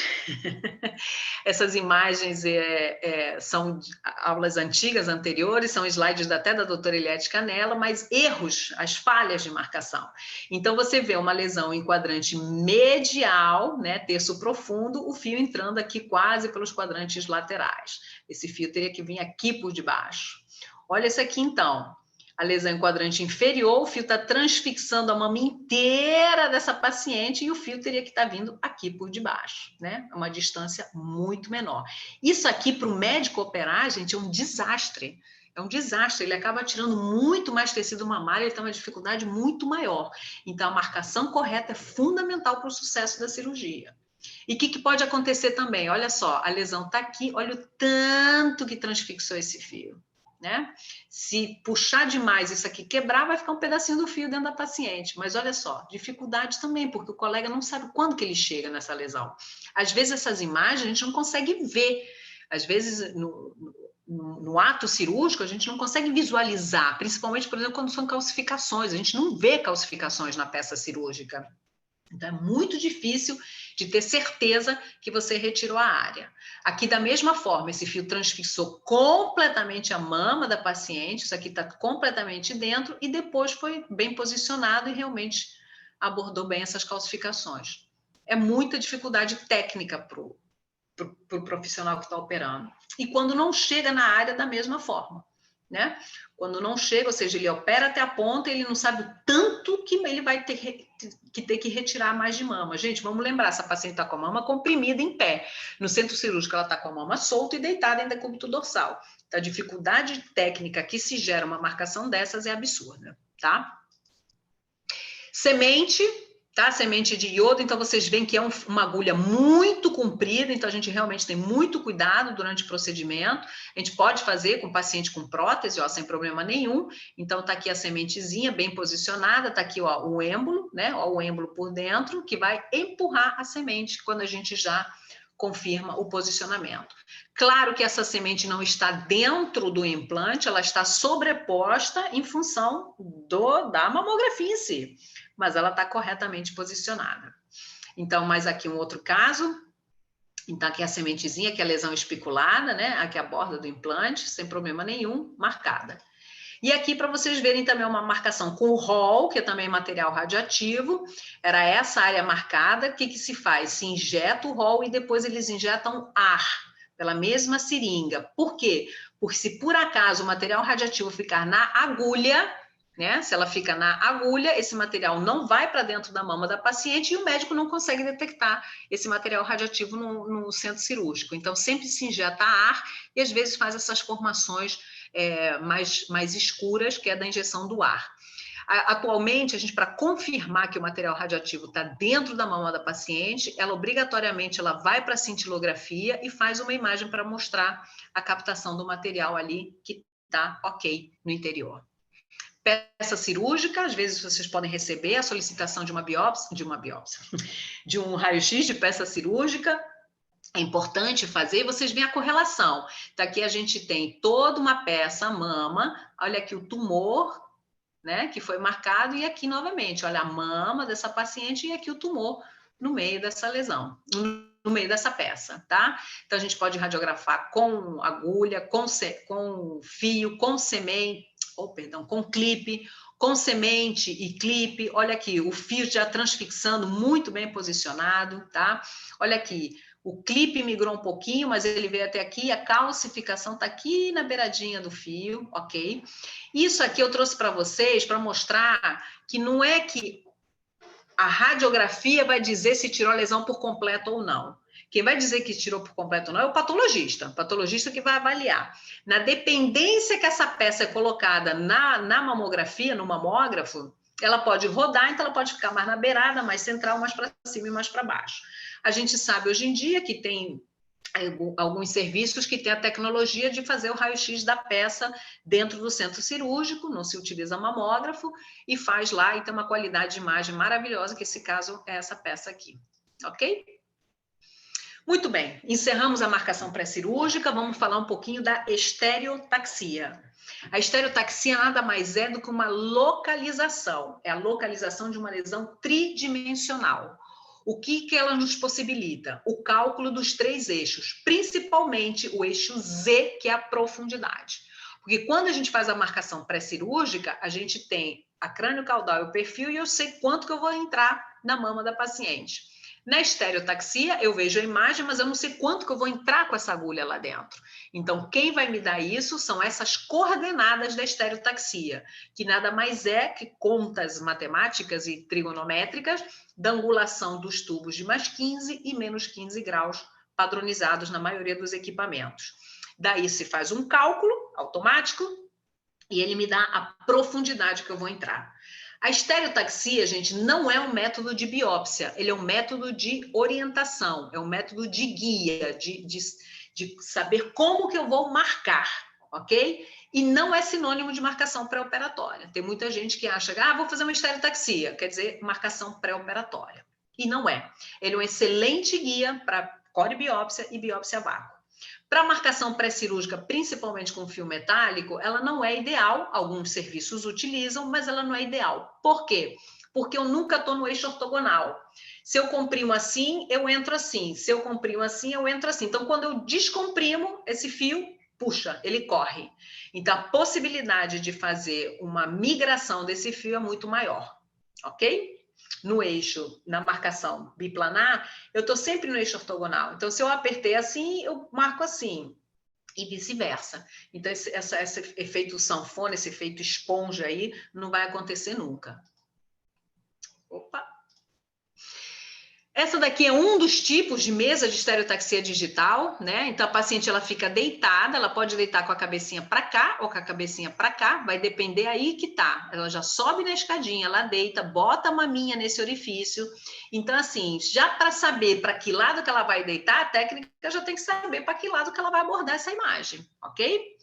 Além disso, nós temos a possibilidade desse tubinho de raio-x, com esse braço, ele roda 180. Então, eu posso abordar aqui, eu posso abordar aqui e posso abordar desse outro lado. A compressão da mama, ela é fundamental. Ela vai apertar, a gente vai ter um quadradinho onde a gente vai ver a lesão aqui de forma digital. Só que, às vezes, essa compressão deixa a mama muito fininha e tem alguns procedimentos que a gente não consegue fazer. Olha só, aqui ela me dá todas as coordenadas, né? X, Y, Z. E aqui embaixo ele me dá uma informação que chama o stroke margin, tá? O stroke margin é quanto que eu tenho da pele, da parte final da mama, da pele, para não bater no buque, tá?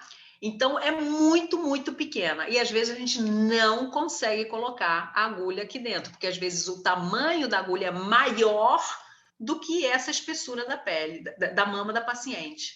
Então, às vezes, eu tenho uma agulha, por mais que eu use uma agulha pequenininha, ela iria ocupar toda a mama aqui. Aí, eu colho pele na frente e furei a mama da paciente atrás. Então, tem vezes que a gente não consegue fazer.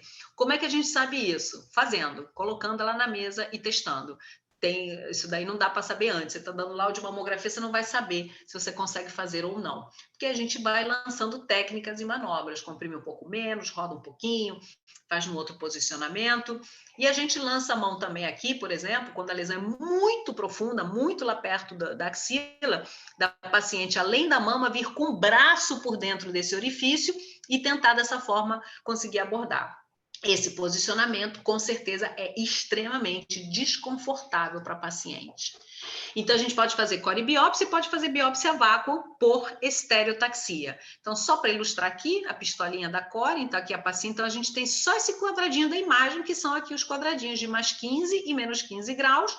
A gente tem só a imagem, vê a calcificaçãozinha, vê a agulhinha pré-disparo, faz o disparo da core, colhe o fragmento, retira, colhe e vai para o anatomopatológico, ok? Então, a gente tem a imagem com as calcificações, depois a imagem sem as calcificações. Fragmentos de procedimentos por estereotaxia, quando são microcalcificações, são obrigatórios. Esses raios-x, esse fragmento é obrigatório, que eu tenho certeza que eu tirei material adequado, ok? Isso é fundamental. O paciente fica lá deitadinho, a gente espera, né? Esse material colhe, a enfermeira vai lá, junto com a técnica, radiografa esse material e me devolve dizendo, ok, saiu calcificação, não saiu, colhe mais. Então, esse passo aí é fundamental, daí o trabalho em equipe. A biópsia a vácuo ou mamotomia. Existem vários equipamentos, aqui são 2 tipos de equipamentos, eu utilizo esses 2 lá na clínica. Então, também, olha, novamente, a paciente posicionada, mama comprimida, agulhinha lá na posição. Esse material ele faz uma rotação e uma sucção da lesão e o fragmento ele fica aqui nessa porçãozinha posterior. Então, não preciso tirar a agulha de dentro da paciente, eu colho o material aqui, esse material vai lá e radiografo novamente para ter certeza que saiu calcificação. Então, novamente, ó, as imagens de mais 15, menos 15 graus, imagem com a agulhinha dentro para confirmar que está bem posicionada e, novamente, a imagem antes, a imagem depois que saiu tudo, a imagem do clipe, eu colocando o clipe na área para marcar, e depois eu radiografo ela para mostrar que o clipe está bem posicionado. Radiografias de fragmentos de biópsia a vácuo, vocês veem, olha só, a quantidade de fragmento é muito maior, muito mais significativos.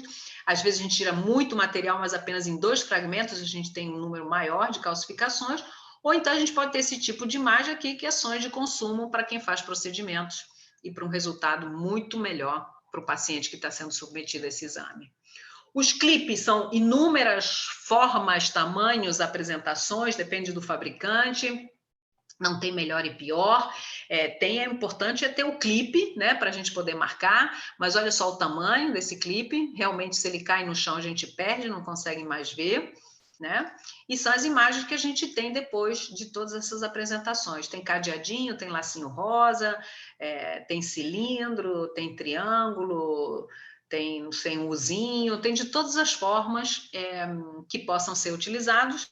Cada laboratório vai dispor do seu material.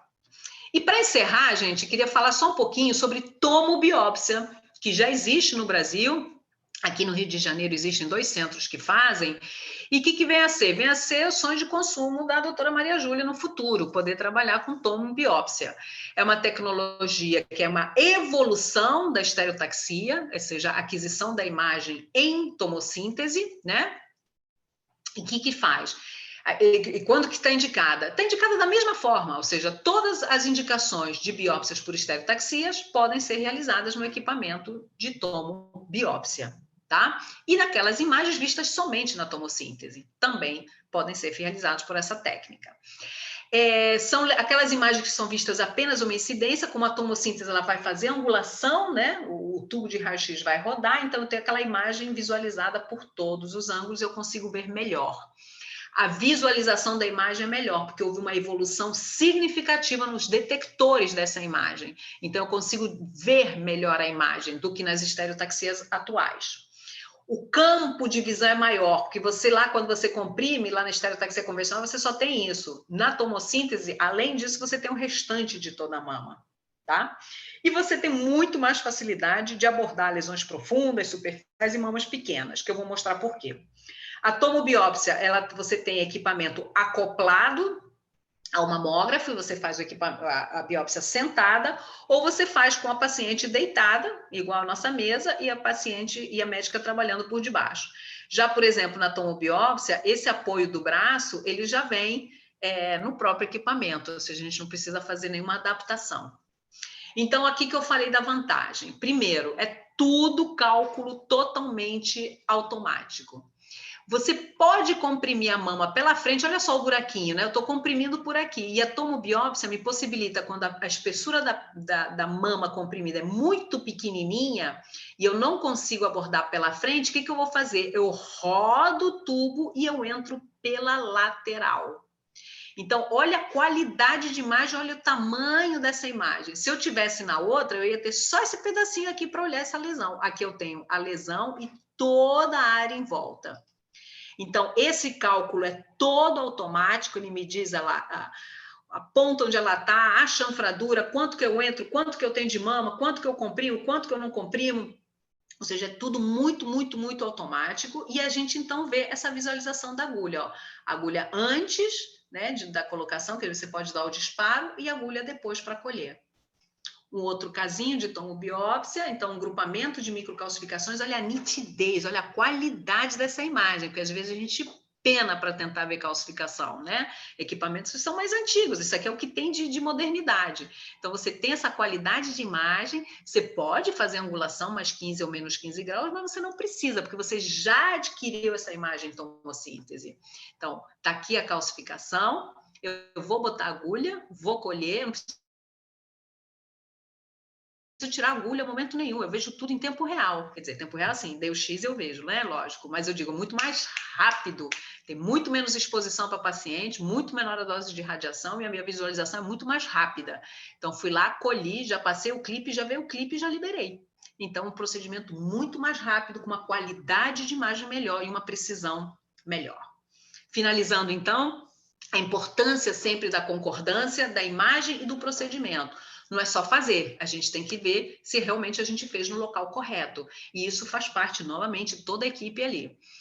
Tá o alvo atingido? Fomos lá, esse alvo ou ele diminuiu a imagem ou ele tem que estar ausente. Se nada aconteceu com aquela lesão, não saiu calcificação, não sumiu, não foi mordida aquela área, é porque a gente não conseguiu chegar lá, ok?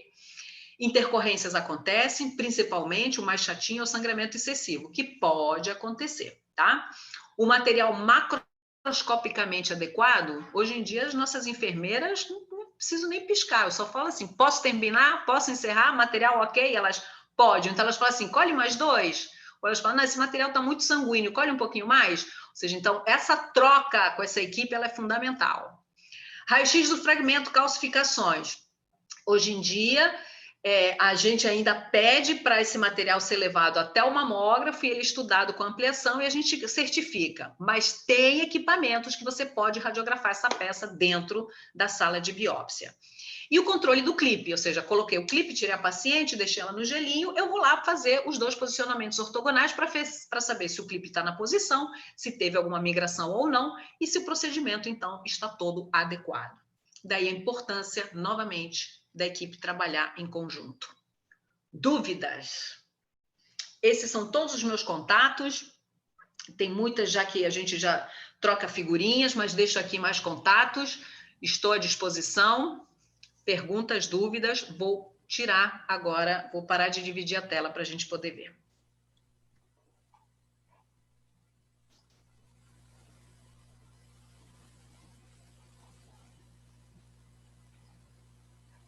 Espera que eu estou me enrolando aqui. Ih! Ah, não, pensei que já tinha saído. Muito bem, tranquilo.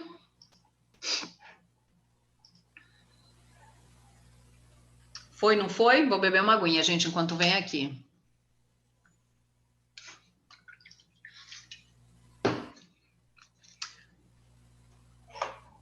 Vamos. Ih, gente, pergunta textão. Deixa eu ver se eu consigo. Espera aí, Márcia, me ajuda. Cadê? Perdi alguma coisa? Estou perdida aqui. Gente, é que eu não sei o que eu fiz aqui com o meu chat. Como é que eu botei ele aqui? Espera aí. Doutora, tem algumas perguntinhas aqui que eu anotei, que passou bastante, Estava rolando, né? Tá. Tá? Marcação com o uso de carvão ativado. A senhora já ouviu falar? Já. Tem gente no Brasil que faz. Eu, particularmente, não tenho experiência. Mas eu acho que tem gente, se não me engano, no Norte e no Nordeste, que tem experiência com marcação. Alguém que está presente tem experiência? Quer falar? Não sei se tem algum médico ou alguma técnica que faça já. Fiquem à vontade. Eu, pessoalmente, não tenho experiência, mas eu sei que tem gente aqui no Brasil que faz. Fiquem à vontade. Ah, gente, pelo amor de Deus, é a Eliette que está aqui? Gente do céu! Mulher, nossa, que luxo, que prazer. Ó, beijo enorme. Espero aí que, não sei se você está aqui ainda, mas fica aí à vontade de fazer todos os seus comentários, por favor. Temos a Papa aqui.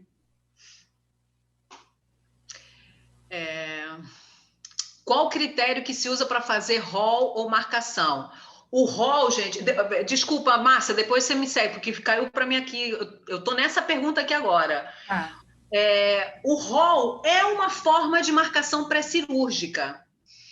Se a gente vai usar o fio metálico, se vai usar o rol ou se vai usar a semente, é o médico solicitante que vai escolher. Ele que vai ver qual é a prática melhor dele, o que ele se sente mais confortável, que ele tem mais experiência, de que forma vai ser melhor essa abordagem. Então, o médico solicitante é que diz o que nós vamos ter que colocar nessa marcação. Então, por isso que é tão importante o pedido médico, com esses detalhes.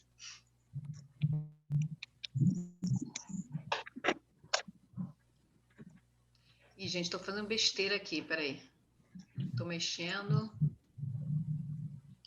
Nós aqui no estado utilizamos o tridente para radiografar peça cirúrgica. Ótimo, tranquilo. Pois é, depende, gente. Olha só, a gente está falando aqui, tem Brasil todo. Então, tem pessoas que têm outras experiências com radiografia, tanto de peça como radiografia de material de procedimento, né? Márcia. Posso fazer uma pergunta? Pode, me ajuda aqui, porque eu já me perdi um pouco aqui. Qual a diferença entre punção, core-biópsia e biópsia a vácuo? Tá, é o material que a gente utiliza, né? São materiais diferentes e, assim, de uma forma em geral, a core-biópsia a gente utiliza mais para nódulos. Então, seria o ideal da utilização da core por ultrassonografia, porque é mais confortável, mais rápido, um acesso mais fácil. Só que e a biópsia a vácuo, ela é mais indicada para calcificações e para distorções da arquitetura. No entanto, nem todos os serviços têm biópsia a vácuo, tem a disponibilidade desse material, e nem todos os convênios autorizam esse procedimento. Então, quando na autorização do melhor método, que seria a biópsia a vácuo, que retira mais material, que a gente tem a possibilidade de fazer a clipagem através da estereotaxia, né, botar aquele clipe, a gente vai com a coribiópsia, a gente faz o procedimento de coribiópsia. Mas o ideal seria a coribiópsia para nódulos e a biópsia a vácuo para calcificações e distorções da arquitetura. Tá. Poderia fazer uma breve explicação de como faz o cálculo para realizar o procedimento pré-cirúrgico biplanar? Então, a gente primeiro tem que ter, se você não tiver as duas incidências ortogonais, porque, por exemplo, quando a paciente bota o clipe, obrigatoriamente ela tem as duas incidências ortogonais, ela já fez a crânio-caudal e perfil, então a gente já sabe perfeitamente onde está, tá? Se a paciente não tem essas incidências, ela vai ter a oblíqua, a médio lateral e o perfil. Então, vocês têm que ter aquele raciocínio de tridimensão da mama e saber se aquela lesão vai subir um pouquinho ou descer no perfil, comparando com o oblíquo médio lateral. Então, a gente vai medir a distância da pele para essa lesão, mas aí é uma coisa do médico. O que vocês têm que fazer? O que o técnico tem que fazer? Posicionar essa lesão o mais perto da pele, né? O mais perto para fora, para a gente poder agulhar. Então, vamos supor, lesões de quadrantes laterais, a gente tem que botar aquele compressor fenestrado nos quadrantes laterais, porque ela vai estar mais perto. Eu tenho um furinho do compressor e ela está aqui do ladinho. Para lesões de quadrantes mediais, eu vou colocar o meu compressor na parte interna, porque ela vai estar mais perto, a lesão está mais perto da pele, está mais perto do meu compressor fenestrado para eu poder passar a agulha. Então, a minha distância fica maior. Mas o tanto que a gente vai entrar vai ficar ali por conta do profissional que está fazendo essa marcação. Outra perguntinha. Qual a lesão... quando a lesão é muito próxima da pele, quais as recomendações para seguir com biópsia quando tem um mamógrafo que não tem acesso lateral? Então, às vezes não dá para fazer, gente, porque assim, depende, né? Porque o que acontece? Na coribiópsia, quando você dá o disparo da agulha, ela tem um avanço, a agulha ela anda, né, para fazer a coleta desse material. Então, às vezes, mesmo sendo superficial, esse avanço, para mim, ele não vai ser suficiente. Quando eu tenho a questão da biópsia a vácuo, às vezes eu fico com a chanfradura fica para fora, tá? Então, dependendo da localização dessa lesão, para estereotaxia, às vezes eu não consigo fazer. O ideal é sempre tentar, às vezes, mudar a incidência, né? Se eu estou trabalhando com ela no crânio caudal, a paciente está deitada em decúbito ventral, né, gente? Se eu estou trabalhando nela no antero posterior, eu tento fazer essa localização em perfil, eu tento rodar o equipamento, aí eu tento abordar no perfil para ver se a espessura que eu tenho da mama e da lesão e pele é mais fácil de abordar do que ela em crânio caudal. Eu vou tentando fazer essas rotações, eu vou mudando o posicionamento dela para tentar colocar essa agulha na posição. Mas olha só, tem limitações, tá, gente? Tem vezes que a gente não consegue, às vezes lesões muito profundas que a gente não consegue chegar também. Tem biópsias que a gente acaba contraindicando, que não tem condições técnicas de realizar. Isso pode acontecer. Só confirmando, para a marcação, o melhor método é biplanar e estereotaxia mais para biópsia? Isso é o ideal. Isso é o ideal, fazer marcação pré-cirúrgica no biplanar, principalmente se a gente trabalha com mamógrafo digital, é muito rápido, né? Muito rápido, muito seguro, né? Não tem essa migração do fio. E os procedimentos de coribiópsia, biópsia a vácuo, por estereotaxia contém indicação, né? Porque você pode fazer também por ultrassonografia e por ressonância magnética a biópsia a vácuo. Mas nas indicações da estereotaxia, a core e a biópsia a vácuo. Pode ir, continuar?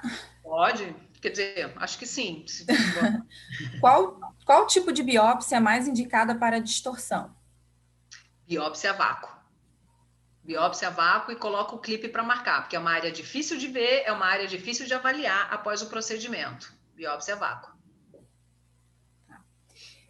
Qual a vantagem e desvantagens da mamotomia e da core para o paciente e para o dono do serviço? Olha, para paciente é o diagnóstico, né? Sempre focar o diagnóstico, né? Então, é como eu falei, dependendo do tipo de lesão que você tem, né? Qual vai ser a melhor abordagem? Gente, vai ser um conjunto, né? A gente quer o sonho, mas nem sempre é possível. Se a paciente só tem a disponibilidade de fazer uma corebiópsia, vamos fazer a corebiópsia, mesmo sendo de calcificações. Vamos colher um pouco mais de material, vamos radiografar de novo esse material, vamos ter certeza que está retirando. Agora, a gente realmente vai ter um diagnóstico muito mais preciso se fizer uma biópsia a vácuo. Então, assim, vantagens e desvantagens é mais com relação ao diagnóstico em si, na dependência da lesão, do tipo de lesão que você está abordando. Com relação ao dono do serviço, gente, é muito difícil de responder. Independente de ser particular ou não, o procedimento de biópsia a vácuo, os próprios convênios, eles pagam melhor esse procedimento porque o material é muito mais caro, né? A sonda é muito mais cara, tudo é descartável, tá, gente? Todo o material de biópsia a vácuo, de corebiópsia, as agulhas são todas descartáveis, usou, jogou fora. Então, a biópsia a vácuo é um procedimento um pouco mais caro, mas também o convênio paga um pouco melhor, né? Agora, para o dono, não sei, não... Aí tem que ir lá direto na chefia. Muitos elogios, muitos elogios. Obrigada, que bom, gente, que bom. A ideia era poder ajudar. Quando não há na possibilidade, por método de imagem, a paciente faz a biópsia cirúrgica? Sim, infelizmente, algumas vezes sim. Hoje em dia, eu ainda sugiro a tentativa de fazer por tomobiópsia, né? A gente conhece alguns colegas de alguns serviços que fazem o procedimento, eu ainda faço uma sugestão. Olha, a única tentativa que poderia ser feita pela limitação técnica que deixa... Aí, gente, olha só, novamente, aqui é a minha opinião, ok? Aqui está valendo a minha opinião.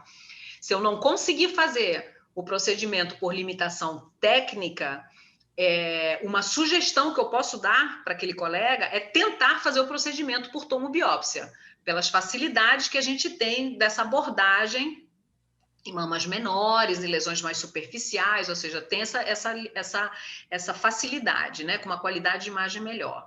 Se isso não for possível ou realmente na tomobiópsia não conseguir, aí realmente tem que ir para um procedimento cirúrgico, tem que fazer a marcação pré-cirúrgica e operar. Não é o ideal é sempre um diagnóstico prévio, até porque nem tudo é câncer, né? Então a gente, num diagnóstico benigno, poderia evitar uma cirurgia desnecessária, mas às vezes realmente tem que prosseguir. Dá para mais uma? Dá. Que horas são, meninas? Falta 3 minutos para as 9 horas. Então tá legal. Então vamos lá. A combinada era até as 9. Toda vez que tem um clipe, o procedimento foi biópsia a vácuo? Não. Muito boa pergunta. Quando é por estereotaxia, sim. Porque o que acontece? Quando eu estou na estereotaxia, se eu botar só por estereotaxia, quando eu estou com a agulha do mamotome lá dentro da biópsia a vácuo, essa agulha guia, essa agulha do clipe, ela vai por dentro da agulha. Então, eu sei certinho a profundidade que eu vou entrar. Tá? Então, biópsia a vácuo ou mamotomia por estereotaxia, a agulha está lá posicionada, eu só boto a agulha do clipe e o clipe está lá, vai cair certinho. Quando eu faço a corebiópsia por estereotaxia, eu não sei qual é a profundidade que eu vou entrar com esse clipe. Então, fica muito mais difícil de marcar. No entanto, a corebiópsia por ultrassom, eu posso fazer a corebiópsia. Eu tô com o aparelho de ultrassom em cima da lesão. Eu faço a core, eu tiro a agulha, boto a agulha do clipe e clipo. E eu posso fazer a biópsia a vácuo por ressonância. E do mesmo jeito da estereotaxia, eu faço a biópsia a vácuo por ressonância, coloco o clipe, tiro ela de lá e radiografo na mamografia. Respondeu? A senhora prefere suros ou mamotome? Ai, gente, não tem nenhum... Gente, olha só, eu acho que não tem essa, assim, ambos são bons, eu tenho experiência de trabalhar com os dois, eu acho que vantagens e desvantagens de alguns, eu acho que depende muito do tipo de mama, da localização dessa lesão, da quantidade de material que eu vou retirar, mas eu gosto de trabalhar com as duas técnicas, uma tem um vácuo um pouquinho mais forte, outra um pouco mais leve, eu posso fazer um vácuo com a agulha fechada, um vácuo com a agulha aberta. Por exemplo, na Surus, obrigatoriamente eu tenho que trocar o tipo de agulha que eu vou usar, se eu vou usar uma agulha maior ou uma agulha menor. E na Bard, é Bard, né? E no Bard eu troco só no computador. Eu boto o dedinho lá e troco o tamanho da agulha no computador. Não preciso trocar agulha na paciente. Então, assim, não tem preferência. Eu posso trabalhar com as duas numa boa e o importante é fazer correto. Então, fazendo correto, isso é o mais importante. E poder fazer, né? Isso é ótimo. Mais uma para fechar, então? Tranquilo, gente. Eu estou falando 9 horas, mas até para não ficar cansativo para vocês, tá? Mas eu estou numa boa. O clipe de marcação pré-cirúrgica é o mesmo clipe da biópsia? Não, são diferentes. O clipe os dois são de titânio, né? Ótima pergunta também. Os dois são de titânio, só que o clipe, a gente chama de semente de iodo 125, porque ele é radioativo, ele é carregado com iodo 125. Ele é um clipe um pouquinho maior e tem a radiação, ele é radioativo, justamente para poder ser localizado no centro cirúrgico, tá? Então, não, são clipes diferentes, tá ok?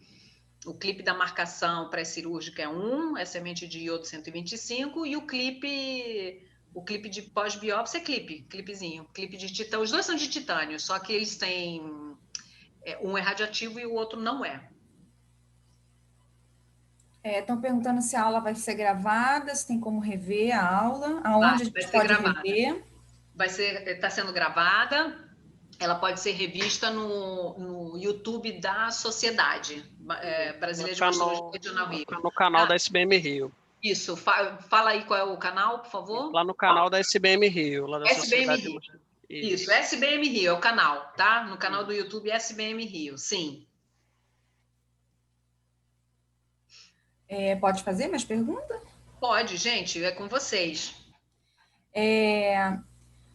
Dependendo da localização que se faz na mamotomia, se for uma área que tem mais gordura, o clipe pode migrar? Pode.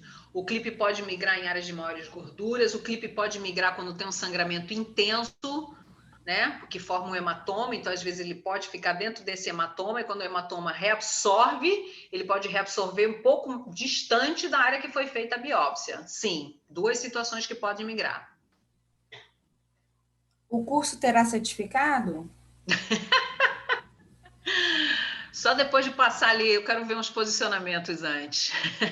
Brincadeira. Sim, podemos fazer o certificado. O que eu acho importante, de repente, vocês mandarem o e-mail solicitando, né? Porque aí fica mais fácil. Se tiver interesse, sim, sem problema nenhum, teremos o certificado. Tudo bem? É isso. Uhum. Tranquilo, moças e rapazes? Temos rapazes que também fazem mamografia, né? Pois é, eu vi que tinha. E tem médicos, eu acho que tem alguns colegas médicos também. Pessoal, espero que tenha sido aí proveitoso para todos. A ideia, claro, né, que a gente ninguém vai sair fazendo todos os procedimentos, mas a ideia é de trocar, tirar algumas dúvidas. Eu, de vez em quando, recebo técnicas querendo aprender a fazer a marcação, fazer o procedimento de estereotaxia. Eu acho isso fantástico. A ideia de crescer, de evoluir, de poder fazer, porque nem todas as técnicas têm o hábito, né, e acompanham serviços que fazem os procedimentos, então eu acho isso muito, muito bacana. E a ideia também da SBM com isso, gente, é porque a gente tá junto agora com a Frente Estadual de Combate ao Câncer de Mama. E a gente tem muita vontade de querer tentar ou restabelecer ou conseguir novos locais para essas mulheres poderem fazer seus procedimentos percutâneos, principalmente o da estereotaxia, que aqui no Rio de Janeiro é muito carente. Então, acho que quanto mais informação, quanto mais técnica tiver aí com vontade, antenada, querendo fazer, participar, eu acho que isso beneficia a todos, né? De uma forma em geral, né? Tanto o serviço público quanto o serviço privado, tá? A aula ficará gravada. Eu realmente agradeço demais a presença de todas. Espero que tenha sido assim satisfatório, que tenha tido um retorno positivo para todos vocês. Preparei isso com muito carinho. Sempre já tinha conversado com a Márcia em outras situações. Eu acho que essa troca é importante, né? Estou muito, muito grata aqui novamente. Eu sei que ela está dirigindo, que eu já vi um recadinho aqui da doutora Eliette. Mas, nossa, me sentindo muito, muito honrada aí com a sua presença, Eliette. Agradecer a presença de todas, de todos. Uma boa noite. Estudar para sempre. Parabéns aí, porque realmente aí a batalha do dia a dia e a gente assim precisa de vocês. E quanto melhor o treinamento, quanto mais aptas, mais experiência, melhor aí para todo mundo, o nosso diagnóstico melhora e a paciente sai aí no benefício. Tá certo? Podemos encerrar? Gente, boa noite, muitíssimo obrigada, tá? Espero aí o aproveitamento aí de todas. Eu curti bastante. Foi um prazer. Uma boa noite, ó. Beijo grande aí para todos vocês. Quem sabe um dia a gente faz um presencial. Beijocas.